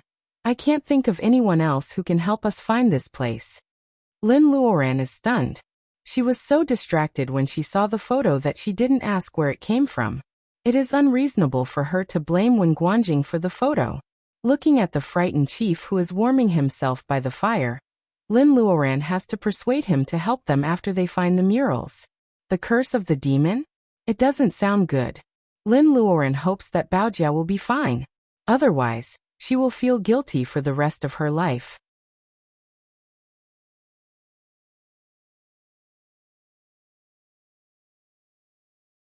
Chapter 182. Looking for someone in the desert? The young Bushman chief hesitates. He doesn't want to say yes at all. If Lin Luoran wants to take the chief with her, she must take Barney with her as an interpreter. Lin Luoran can tell that the former is reluctant, and the latter is in a dilemma. For the sake of Baojia's safety, Lin Luoran doesn't hesitate at all. She moves her 5 fingers slightly and a golden light is condensed. She slashes the ground. The dry land cracks as if it is split by a sharp knife. The crack is 7 or 8 meters deep. Lin Luoran is controlling it on purpose, but it scares the chief and Barney even more. The chief kowtows to the sky, trembling. He agrees to Lin Luoran's request with an expression that he is ready to die for a righteous cause. However, he makes a very simple request. Don't hurt other people in his tribe. Lin Luoran is stunned. In fact, she wants to show them that she is not totally defenseless. However, the chief obviously misunderstands her words as a threat. If it weren't for the fact that she really can't laugh, she might really be amused. Lin Luoran doesn't explain anything since they have different paths to the same destination. On the contrary, when Guanjing plays the role of a good cop, he holds Barney's hand and promises him a lot of benefits. The skinny bushman is still frightened, but he can't help swallowing hard. The mixture of fear and temptation could sometimes be a wonderful emotion. When Guanjing takes out the photo again, this time the chief doesn't faint. However, through Barney's interpretation, Lin Luoran gets bad news. According to the legend of the Bushman, this mural of a cultivator flying into the halo first appeared 1,000 years ago. Many Bushmen had seen it. What scared the chief was that even if these Bushmen managed to walk out of the desert and tell the people about the scene in the mural, they would soon die a violent death, and the way they died was too horrible to look at. These words add a little psychological pressure to Lin Luoran. If it were before, she would turn her nose up at the power of curses. However, after becoming a cultivator, she understands that there are too many mysterious powers hidden in this ordinary world. Some of them can't be explained in a few words. However, what makes Lin Luoran and Wen Guanjing at a loss is not the curse, but the fact that according to the chief, the rock with the mural appears in different places every time. Even though they know the general direction, it is too difficult to find a rock with the same shape in the vast desert. The chieftain pauses here. Maybe he is afraid that the 2 demons will kill him mercilessly if he tells them everything he knows. This seemingly innocent young Bushman chieftain keeps some information to himself. Lin Luoran and Wen Guanjing don't expect that he dares to keep something from them, so they don't ask further. Lin Luoran clenches her fists unconsciously. She was the one who pestered Baojia to come here. She must be found. This was a semi-desert land filled with sand and gravel. For figures were moving forward with difficulty under a beam of faintly discernible light.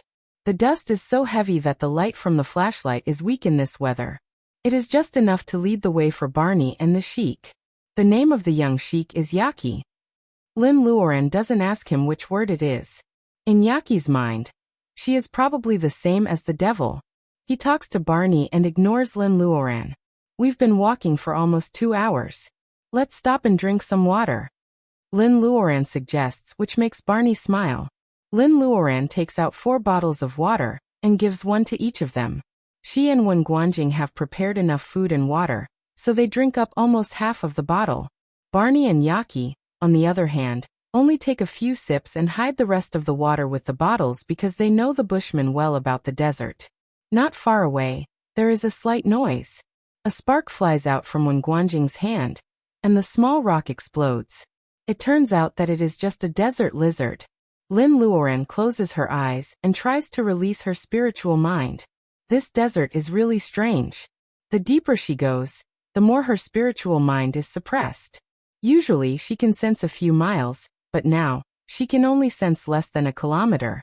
Wen Guanjing is still in the level of training qi, so he can't compare with Lin Luoran, who has a strange ocean of consciousness. Every time Lin Luoran walks forward, she will use her spiritual mind to check the surroundings. On one hand, she is in case of danger, and on the other hand, she doesn't want to miss Baojia. Unfortunately, she finds nothing. This time is no exception. She still finds nothing. Lin Luoran and Wen Guanjing don't care about the lizard behind the rock. Yaki catches the lizard and hangs it on his waist after killing it. Yaki seems to be more confident when he faces them again. Barney explains. With this 2-foot-long lizard as food, he is confident that he can get out of the desert even if Lin Luoran and Wen Guanjing leave Yaki behind. Faced with the distrust of their teammates, Lin Luoran have no choice but to continue the journey. The wind and sand cover all the footprints of the creatures. The 4 of them walk for more than 2 hours. The sky is getting brighter. Unexpectedly, a night had already passed. It is still cool in the desert in the morning. They are going to search for more places in the cool weather. Last night, they searched many places and saw at least 100 rock murals. Almost all the places with rocks have the life records of the Bushmen. According to Yaki, the murals are like the Bushmen's diaries, recording what happened in the past. Lin Luoran and Wen Guanjing both suspect that when cultivators fly into the circle of light, they can see the desert behind them. This is the secret of the cultivation world for thousands of years. Lin Luoran can't believe that she and Wen Guanjing can find it so easily. She tries to control her thoughts. After walking for a whole night, Lin Luoran and Wen Guanjing feel hungry. Only Barney and Yaki are walking leisurely, but they are full of energy. If they were not cultivators, they would not be as energetic as the 2 Bushmen. They have the jerky bought by Wen Guanjing for breakfast. They feel it is too dry to swallow, so they have to drink a lot of water. Yaki, on the other hand, looks like he is eating the most delicious food. After breakfast, the 4 of them continue their journey. Before the sun is at its hottest, they find a ruin. Although the broken rocks had long been deformed by the sandstorm, the places that were not buried by the yellow sand could clearly be seen. There was a square encirclement of stone bricks on the ground. In addition to the stone pillars that were in a mess, one could not help but wonder if this was a man-made building in the past. The sun is rising higher and higher. Barney and Yaki, who were alive and kicking in the morning, are hiding in the shade of the broken wall and recovering their strength. Lin Luoran decides to check this place carefully. Just like they did in the underground palace, Lin Luoran and Wen Guanjing check around the ruin carefully. To their disappointment, they find nothing. Hiding in the shade, Barney looks at the 2 Easterners and thinks about their gains and losses. The 2 Easterners are not only rich but also powerful. He is a little worried about whether he can get the reward when he goes back. Yaki is muttering to himself. He is complaining that Barney has brought him a disaster. Barney ignores him and picks up a rock from the ground. Looking at the hole on the rock, Barney puts the rock near his mouth. There was a whimpering sound. After testing the sound, Barney actually used a stone to play an intermittent tune. Yaki becomes much quieter. Lin Luoran and Wen Guanjing also feel relaxed. They didn't seem to notice that Yaki's half-closed eyes suddenly changed color. His eyes were filled with red streaks of blood. Sister Lin, we can't search aimlessly like this. We are too slow. Why don't we go around by flying on the sword? Wen Guanjing suggests with a frown. As expected, Lin Luoran refuses. Flying on the sword is fast, but it is too fast. We may miss the clues of Baojia or the murals. Lin Luoran suddenly feels lucky that she gave the universal sack to Baojia. As long as the universal sack is with Baojia, the food and water in it will be enough for Baojia to survive in the desert for a long time, provided that there is no other danger. Wen Guanjing doesn't say anything more. Neither of them knows what they will encounter in this strange desert. It's better to walk. At least it can save Reiki. He hands her a bottle of water. Lin Luoran shakes her head and is about to say something when she hears a scream. She turns around and sees that Barney is strangling Yaki's neck with one hand. Barney is holding the rock he used to play with, which is stained with blood. Barney, what are you doing? Wherever Lin Luoran's palm goes, a gentle force slaps the 2 men away. Wen Guanjing rushes to Barney and stops him, but Yaki rushes to fight with him. Wen Guanjing kicks Yaki's thin body away, but the latter doesn't stop. Both of them change their target and start to fight Wen Guanjing together.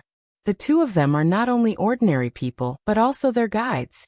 Wen can't really hurt them, so he doesn't want to kill them. Gradually he becomes angry. He only felt that his heart was filled with a tyrannical feeling. He wanted to tear these 2 short, ant-like mortals in front of him to shreds. 2 gusts of wind pass by. It turns out that Lin Luoran has tied up the two crazy people with two water ropes. When Guanjing's anger subsides a little, Lin Luoran says seriously, "Look at their eyes." Barney and Yaki, who are tied up by the water ropes, stare at Wen Guanjing and Wen Guanjing with red eyes full of hatred. Wen Guanjing is calm, but he is also annoyed by the two crazy people. Lin Luoran pauses for a second and says, "Your eyes." She finds that Wen Guanjing's eyes are also bloodshot, and the blood is spreading to the whites of his eyes.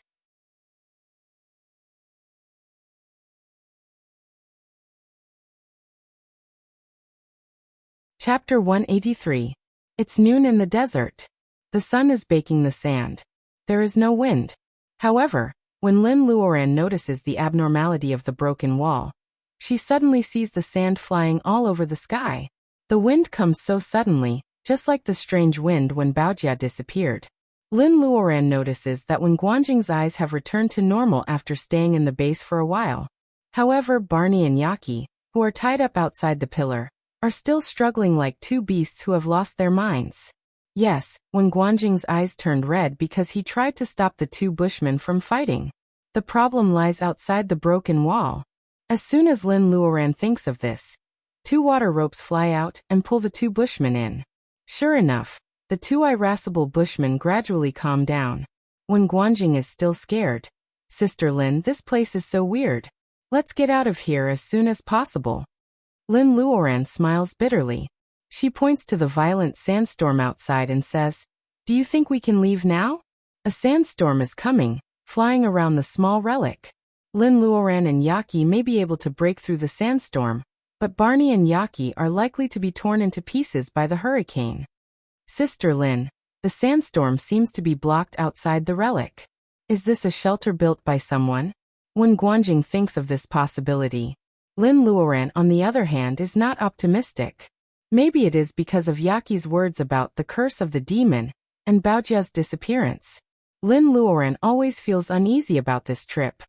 It seems that the relic is protecting us from the sandstorm.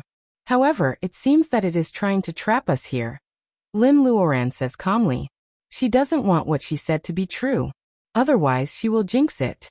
Seeing that Yaki and Barney's eyes are no longer red, Lin Luoran loosens their ropes and asks them what happened. Barney thought for a moment. At first he had been whistling a little tune, but when he heard Chief Yaki complaining, he got angry and wanted to tell him to shut up. So they got into a scuffle, and Barney hit him with a stone.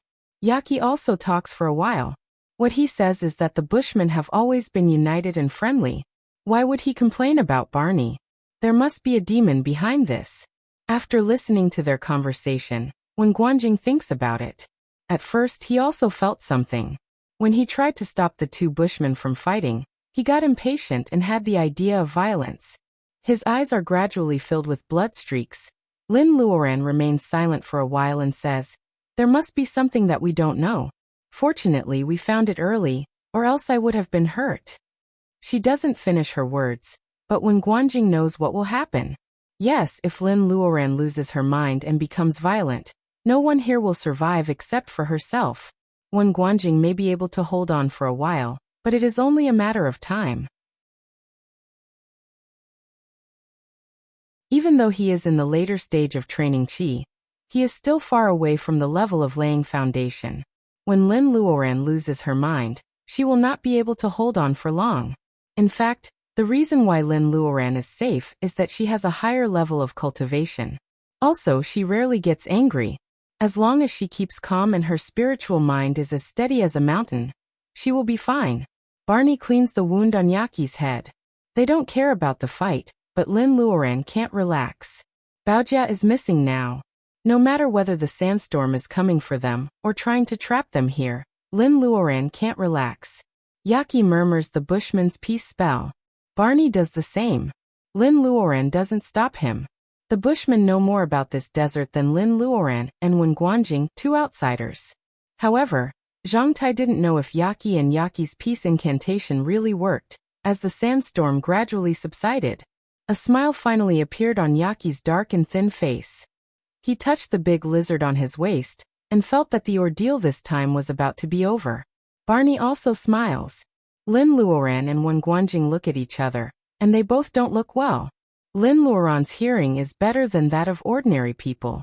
She didn't hear anything when the sandstorm was raging. However, when the sandstorm subsides and the wind dies down, she hears a rustling sound that tickles her heart. What is passing by in a group on the sand? The sandstorm gradually subsides.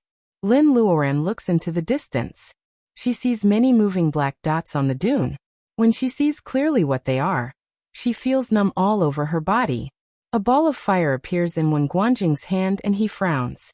This sandstorm was indeed like what senior sister Lin had said. It was meant to trap them here. Yaki and Barney also saw the approaching army. Both of them were terrified. Wen Guanjing doesn't care. These little things are useless against two cultivators, scorpions. Those scorpions are moving forward quickly on the sand with their big pincers. Lin Luoran feels her blood freeze. Even though some people in Southeast Asia regard these poisonous insects as a delicacy, no one will feel hungry when the whole dune is covered with black scorpions, and there are more reinforcements behind them. Should we go or take a look? When Guanjing starts to ask for Lin Luoran's opinion, a blue light flashes in Lin Luoran's hand. The bright sword suddenly appears in her hand. She says, "Let's go to a higher place and take a look." The bright sword glows and becomes bigger in front of Barney and Wen Guanjing. Lin Luoran jumps on the sword and the light from the sword soars into the sky. Damn it, the earth seems to have a gravitational force. Lin Luoran is forced to fall back after only a few meters. Sister. Wen Guanjing thinks that something has happened to her. Lin Luoran puts away the bright sword and says, "There seems to be an inhibition here. We are probably trapped here." Wen Guanjing comes from a famous family. Speaking of cultivation, he is not as powerful as Lin Luoran. However, he knows a lot about cultivation. The Wen family of Zhu Mountain is not only a swordsman, but they also know a lot about inhibition. The most serious thing is that Wen Guanjing, who knows a thing or two about inhibition, doesn't notice that there is an inhibition here at all. He has been here for a long time, but he doesn't know that Lin Luoran is forced to come back. Sister, we are in trouble. If these scorpions can come in here without any hindrance, just like us. This is what worries Lin Luoran. In the blink of an eye, the army of scorpions is only a few meters away. Lin Luoran tries the wind-riding spell again. Well, she can use Reiki, but there seems to be a solid glass cover above their heads. They can't fly forward after a few meters. Barney screams. Wen Guanjing casts a spell with his right hand, and casts a wall of fire in the desert. The scorpions that are crawling fast start to sizzle as soon as they touch the fire. The scorpions are temporarily blocked by the fire. Soon, the scorpion began to emit a tempting aroma. Barney swallowed his saliva and put his mind at ease for the time being. These two Easterners were mysterious, and they were not to be trifled with. With them around, their safety should be guaranteed, right? Yaki is still chanting his peace spell. Lin Luoran feels that things are not so simple. Wen Guanjing controls his Reiki and tries to sense the inhibition. Unfortunately, he finds nothing. The wall of fire blocks Lin Luoran's sight. Lin Luoran jumps onto a broken stone about 1 meter high. Looking at the black scorpions rushing forward fearlessly, Lin Luoran feels annoyed. If they are trapped, the army of scorpions will be endless. As the saying goes, even a large number of ants can kill an elephant. Both Wen Guanjing and Lin Luoran will run out of Reiki. Even if Lin Luoran can hide in the space, the other three will definitely die. Oh no! Lin Luoran looks at the scorpions from the broken stone. The scorpions have learned their lesson. They start to spray venom from their tails. The venom comes in small streams, and they are threatening to put out the wall of fire. What kind of scorpions are they? Wen Guanjing uses his Reiki to cast the fire wall, which is not an ordinary fire. However, the venom of the scorpions can put out the fire wall. Obviously, these scorpions are not ordinary at all. As the controller of the wall of fire, Wen Guanjing can feel the abnormality of the wall. He changes his hand gesture and reduces the range of the wall of fire.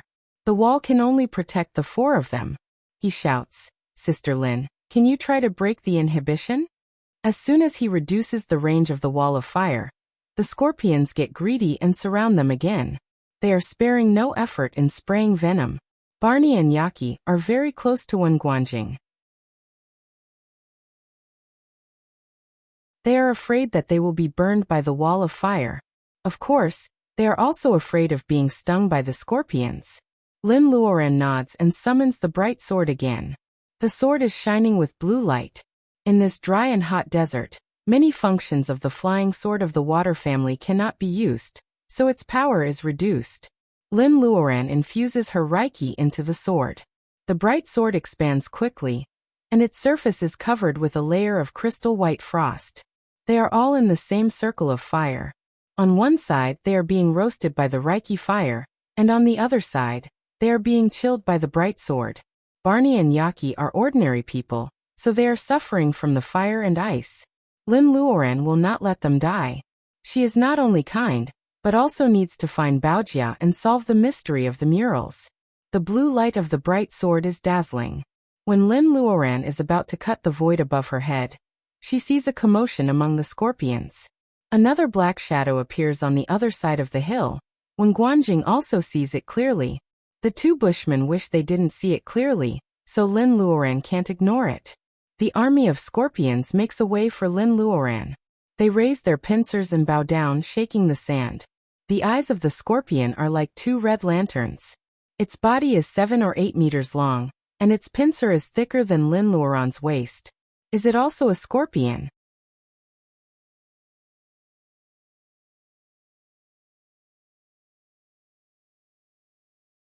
Chapter 184. The scorpions give up their attack temporarily to welcome their king. This is obviously a scorpion king, but it is hard to say whether it has become a monster or not. Lin Luoran holds the hilt of her sword tightly and asks Wen Guanjing, "Do monsters still exist?" When Guanjing's face darkens as if he has seen a ghost, "Sister Lin, the Tao of nature is chaotic and Reiki is violent. Humans also have spells that suppress monsters. Monster cultivators absorb Reiki directly and never transform it. How can they still exist?" He silently corrects Lin Luoran's point of view. It is not a monster. It is a monster cultivator. Lin Luoran looks at the behemoth. If it is not a monster cultivator, then it must be a monster. Some species with strong bodies with special talents are still living well on the earth where Reiki is full of violence, aren't they? For example, Goldie, whom Lin Luoran brought out of the secret land, the giant turtle she saw in the deep sea of Bermuda, and the giant scorpion in front of her. The Scorpion King looks at the three people in the inhibition with its eyes as bright as lanterns. Lin Luoran is ready to stab it at any time if it dares to attack. To Lin Luoran's surprise, the Scorpion King doesn't attack them after it shows up. Instead, it stops the army of scorpions from attacking.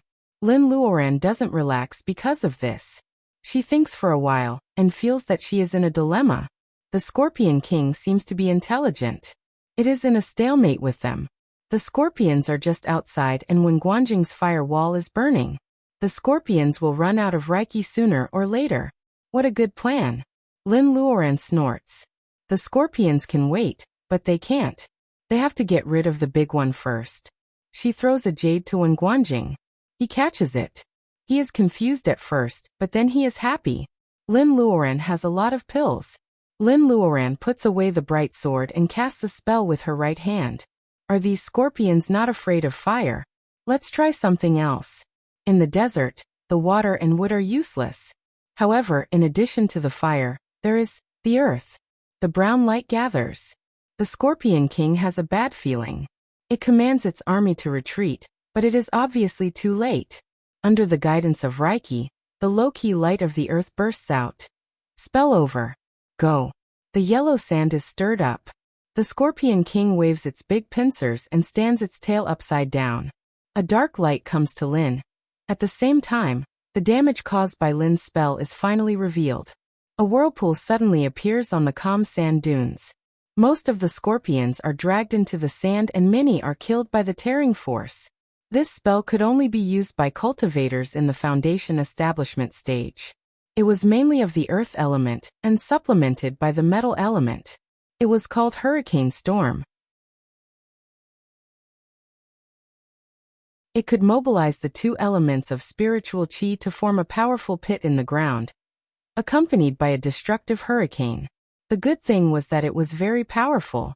Not only did it destroy most of the scorpions, But even the Scorpion King seemed to have suffered a little. At least half of its body was buried under the yellow sand. The downside is that Lin Luoran narrowly avoids the black light and has no energy left. This is the downside. Even the whack-in of a cultivator in the level of laying foundation will be used up. Spells of mass attack are effective, but they come at a cost. Barney and Yaki look at Lin Luoran in the same way they look at the giant scorpion. Such earth-shattering spells belong to the category of demons. However, when Guanjing's eyes are shining, it is not a common thing for him to see a cultivator in the level of laying foundation fight. Lin Luoran's action has obviously shocked him a lot. The Scorpion King sees that Lin Luoran has killed most of the soldiers and dodged its attack. It struggles out of the sand. As expected, one of its legs is injured and it walks unsteadily. It comes to the wall of fire in a few steps. It gives up on the other 3 people and stares at Lin Luoran, as if it is going to eat her. Lin Luoran is not afraid at all. That day, she caught Goldie even though she was not in the laying foundation period. This scorpion is just a little bit rough and looks scary. If they were not trapped here, they would not have to be afraid of it. Lin Luoran doesn't know if these monsters have different levels. Lin Luoran always relies on her intuition to deal with her enemies. She has a feeling that she can't deal with them. She can't tell the level of her enemies if you ask her. The information White Fairy gave her didn't mention it either. The Scorpion King swings its tail again. This time, it is not a black light, but the whole scorpion tail passes through the wall of fire and whips at Lin Luoran. Rather than a whips, it feels more like something as thick as a python. The Sword of Bright appears in Lin Luoran's hand instantly. Lin Luoran slashes at the tail with all her strength. The sound of metal colliding with stone comes and sparks fly. The Scorpion King feels pain and withdraws its tail. Lin Luoran sees only a white mark on the tail. The scorpion's tail is not cut off by the Sword of Bright. This scorpion is really armored. Not only that, the tail of the Scorpion King is not hurt when it passes through the wall of fire. When Guanjing starts to doubt the power of his wall of fire, while absorbing the Reiki inside the jade. The wall of fire can't stop the scorpion. What should she do? Lin Luoran's palms are sweaty. She only has one attack. If she misses, the scorpion will step into the wall of fire, and they will be trapped here. They will be living targets. One and Lin Luoran may be safe, but the 2 tour guides will not be able to protect them. What can penetrate the shell of the Scorpion King? Lin Luoran squints her eyes and thinks of all the spells she knows. However, there are few spells that can defeat the grade 5 magic weapon, Sword of Bright Snow, in a single attack. The terrain is not suitable either. Looking at the Scorpion King raising its pincers, Lin Luoran has an idea. That's right, why should she attack its shell? The joints are the weakest part. When Guanjing controls the wall of fire to stop the rest of the scorpions. At the same time, he finds the weakness. Sister, attack the joints. The joints? Lin Luoran smiles. In fact, there is another place that is more suitable. With a flash of fire, a bow of nothingness appears in front of Lin Luoran. Lin Luoran puts her right hand on the bowstring and a fiery arrow is formed. It is really easy for a cultivator in the level of laying foundation to cast spells in the level of training chi. The Scorpion King swings its pincers down and Lin Luoran shoots out the fire arrow. At the same time, Lin Luoran jumps off the broken stone and shouts, "Everybody!" Yaki and Barney are frightened by the scene. They huddle together with their heads in their hands. Only when Guanjing is still standing and casting spells. Lin Luoran pounces on one and one together. The Scorpion King's pincers graze their scalps. The distance between them is less than half a foot. That was close. She gains a lot from this adventure. Lin Luoran's arrow goes into the stinky mouth of the Scorpion King and causes great damage to its internal organs. The Scorpion King's body trembles violently, and its big pincers are waving. Lin Luoran has a bad feeling. Just when she has time to set up a shield made of sand, the Scorpion King's big pincers sweep down the towering broken walls and hit on the shield. At the same time, the Scorpion King's pincers fall down. Lin Luoran's shield is too big, and every part of the shield is too weak. She bears most of the pressure and spits out blood. The blood stains when Guanjing's clothes. Sister Lin. Wen Guanjing is worried because he doesn't know how badly Lin Luoran is injured. Lin Luoran wipes the blood from her mouth and tries to smile at him. Suddenly, the ground around them starts to shake violently. Shit! Wen Guanjing doesn't need to tell them what is wrong. They all know what is wrong.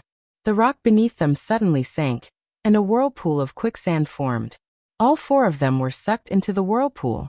The struggling Scorpion King could not escape the whirlpool either, and all of them disappeared from the spot. After a quarter of an hour, the wind calms down and the sand calms down. There are only some little scorpions left. The four of them, including the Scorpion King, are all gone. This is a flat sand field. It seems that the people and the monsters fighting fiercely have never been here. The scorpions stay for a while, and then disperse.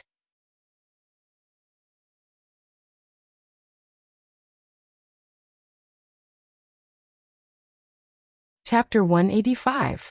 What is the world under the sand dunes like? Was it also the same as the endless soft sand and darkness where one couldn't even see one's own fingers if one were to be buried in it, unable to breathe and suffocating to death in an instant? In fact, it is more like a maze. The tunnels are winding and there are hundreds of intersecting forks.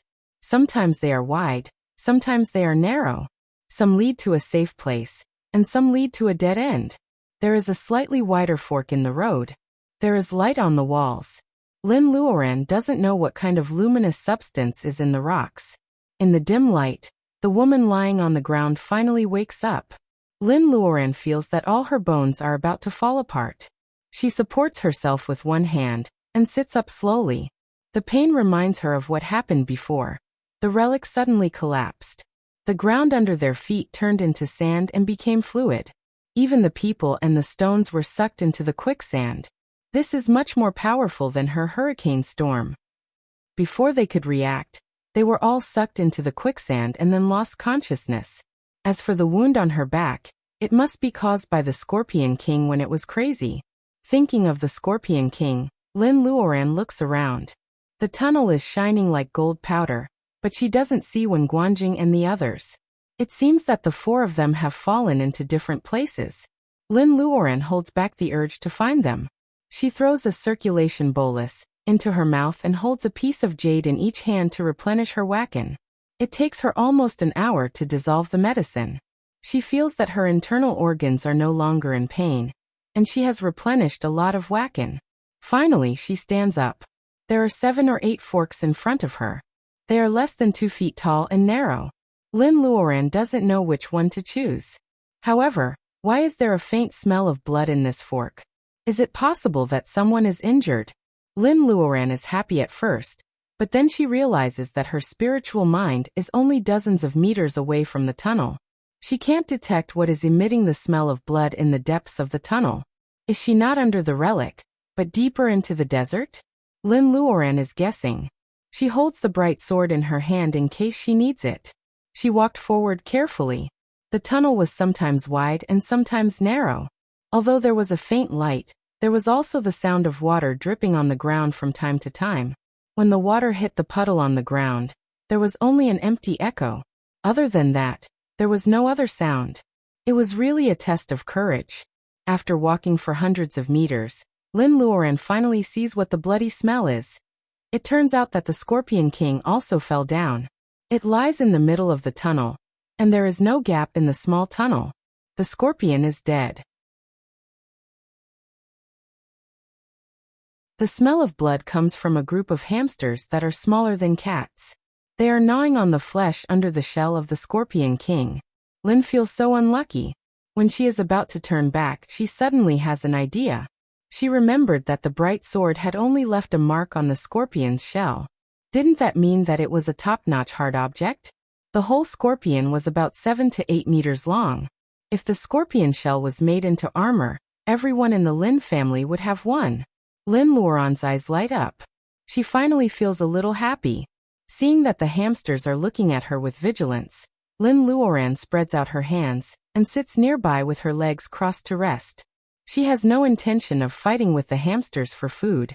In her eyes, the hamsters are free labor. As Lin Luoran expected, in less than an hour, the gophers have dug out the inside of the scorpion with their sharp claws and teeth. There is only a complete scorpion shell left. The gophers can't eat it anymore, so they give up. However, the hamsters are obviously not satisfied. They abandon the scorpion shell and attack Lin Luoran, who looks more delicious. After all, Sister Lin is not the Scorpion King. She gives the hamsters a few fireballs to burn them. The hamsters run around and soon disappear in the complicated underground tunnel. Lin Luoran finally puts the scorpion shell into the space and puts it under the fruit tree. However, Lin Luoran finds not only the intact scorpion shell, but also the venom sac left by the hamsters. Lin Luoran doesn't dare to throw it away. She takes out a jade box to divide the venom sac and continues on her way. Since all the forks are similar, Lin Luoran can only go down the tunnel in front of her. The phoenix hairpin in Lin Luoran's palm is shining with blue light. If something goes wrong, the bright sword can attack the enemy at any time. The sound of water dripping reverberated, and the tunnel seemed to have no end. Lin Luoran doesn't notice anything wrong at first. She passes the same place for the third time, and finally realizes that she is repeating the same tunnel. A maze? Lin Luoran looks at the burnt hamster's skin on the ground. This is the place where she collects the scorpion shell and burns the hamsters. No wonder she hasn't found a new tunnel. She has been repeating the same tunnel. Lin Luoran hasn't relaxed all the way. Her spiritual mind has been warning her all the time. Unless this place is so weird that it not only restricts the spiritual mind, but also disturbs it. Generally, a maze can only affect people's vision. Are these tunnels originally used to deal with cultivators? Lin Luoran simply takes back her spiritual mind. She only uses her eyes to see the way and keeps walking along the tunnel. Sure enough, after walking for only half an hour, she doesn't see the previous traces. She seems to have walked into another fork. In the empty and long tunnel, there are only the sound of water dripping and Lin Luoran's footsteps, which are so light that they can almost be ignored. Without a strong mind, people will go crazy if they walk in such an underground tunnel with only dim light and no distinction between day and night. Lin Luoran has been walking underground like this for 2 days. In such an environment, her watch has long stopped working. She inferred the time according to the maturity of the crops in her space. In the past 2 days, aside from the occasional gophers or ridiculously large ants and insects, she actually did not encounter any danger at all. She doesn't know how big this underground place is. Has the Kalahari Desert not been developed at all? How can such a place be undiscovered? Lin Luoran moves her fingers slightly. A figure flashes on the smooth bead of the phoenix hairpin. Seeing Lin Luoran stop, it quickly hides in the tunnel. Lin Luoran smiles faintly. This little thing has been following her for almost a day. It's time for it to show itself. With a thought, Lin Luoran suddenly disappears. The bead floats in the air for a while, and finally falls to the ground. It is gray and inconspicuous. After waiting for a while, a furry thing pops its head at the corner of the tunnel. It seems to be sure that there is no danger, and it finally sneaks out. Seeing that Lin Luoran is not there, it doesn't seem to be in a hurry. It sniffs with its nose, but it still can't figure out which fork Lin Luoran went to. Then it scratches its paws and becomes anxious. It jumps to where Lin Luoran used to be. There is still Lin Luoran's smell in the air. It can't be wrong. However, where is Lin Luoran? The little thing lowers its sharp chin and finds the bead lying quietly on the ground. It picks it up with its claws. It looks delicious. When it is about to put the bead into its mouth, Lin Luoran suddenly appears. The bead is gone and a pair of hands full of Reiki grabs the little thing's neck from behind. The little thing squeaks. Lin Luoran raises its head. Is it a fox? It is indeed a cyan fox that is struggling in her hand. Although its fur is cyan, which is different from ordinary foxes, Lin Luoran is confident that she will not mistake a fox for a fox. It turns out that this little thing has been following her for a whole day. But who can tell her how a fox can survive in the tunnel under the desert? There are gophers as big as cats, ants as big as eggs, and scorpions as long as 7 or 8 meters. This is the Kalahari Desert in Africa. It is not a secret land. How can there be so many supernatural creatures? Lin Luoran is confused. She is not sure if there are any secret land. Of course, there is also a fox. What can a fox do? It is so skinny. Even if Lin Luoran has the heart to kill it, it won't get much meat. She has to let it go. Hey, I'll let you go. Can you stop following me? Lin Luoran has been holding back for so long that she feels confused. She can't believe that she talks to a fox. However, what makes Lin Luoran's eyes almost pop out is that the cyan fox nods and keeps bowing to Lin Luoran. What?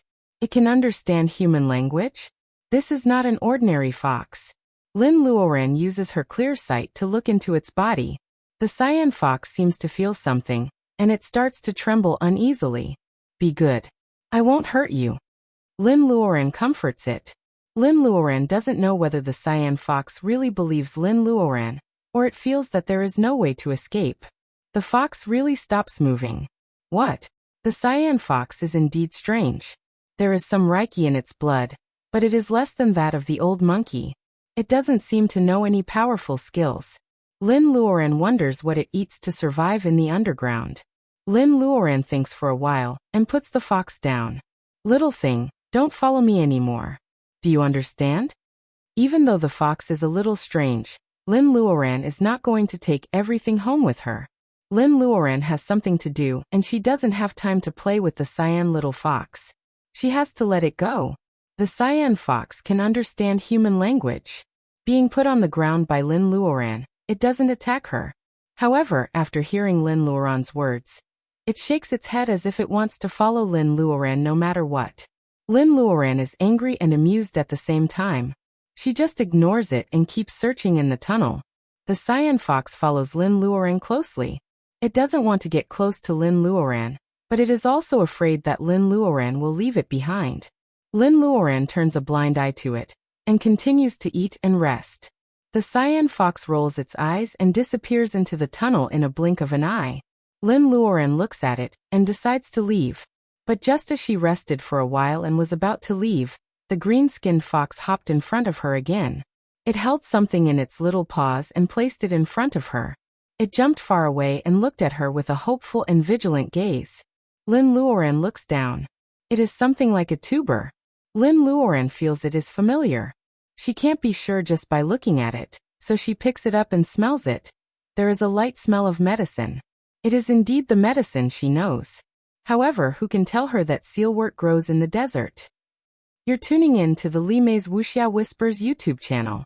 We're so grateful for your support, and don't forget to subscribe to join us on this incredible journey through captivating stories. Your generosity through donations truly makes a world of difference, as it's the primary source of revenue that allows me to expand and enhance this channel for you. Thank you from the bottom of my heart for being a part of this adventure.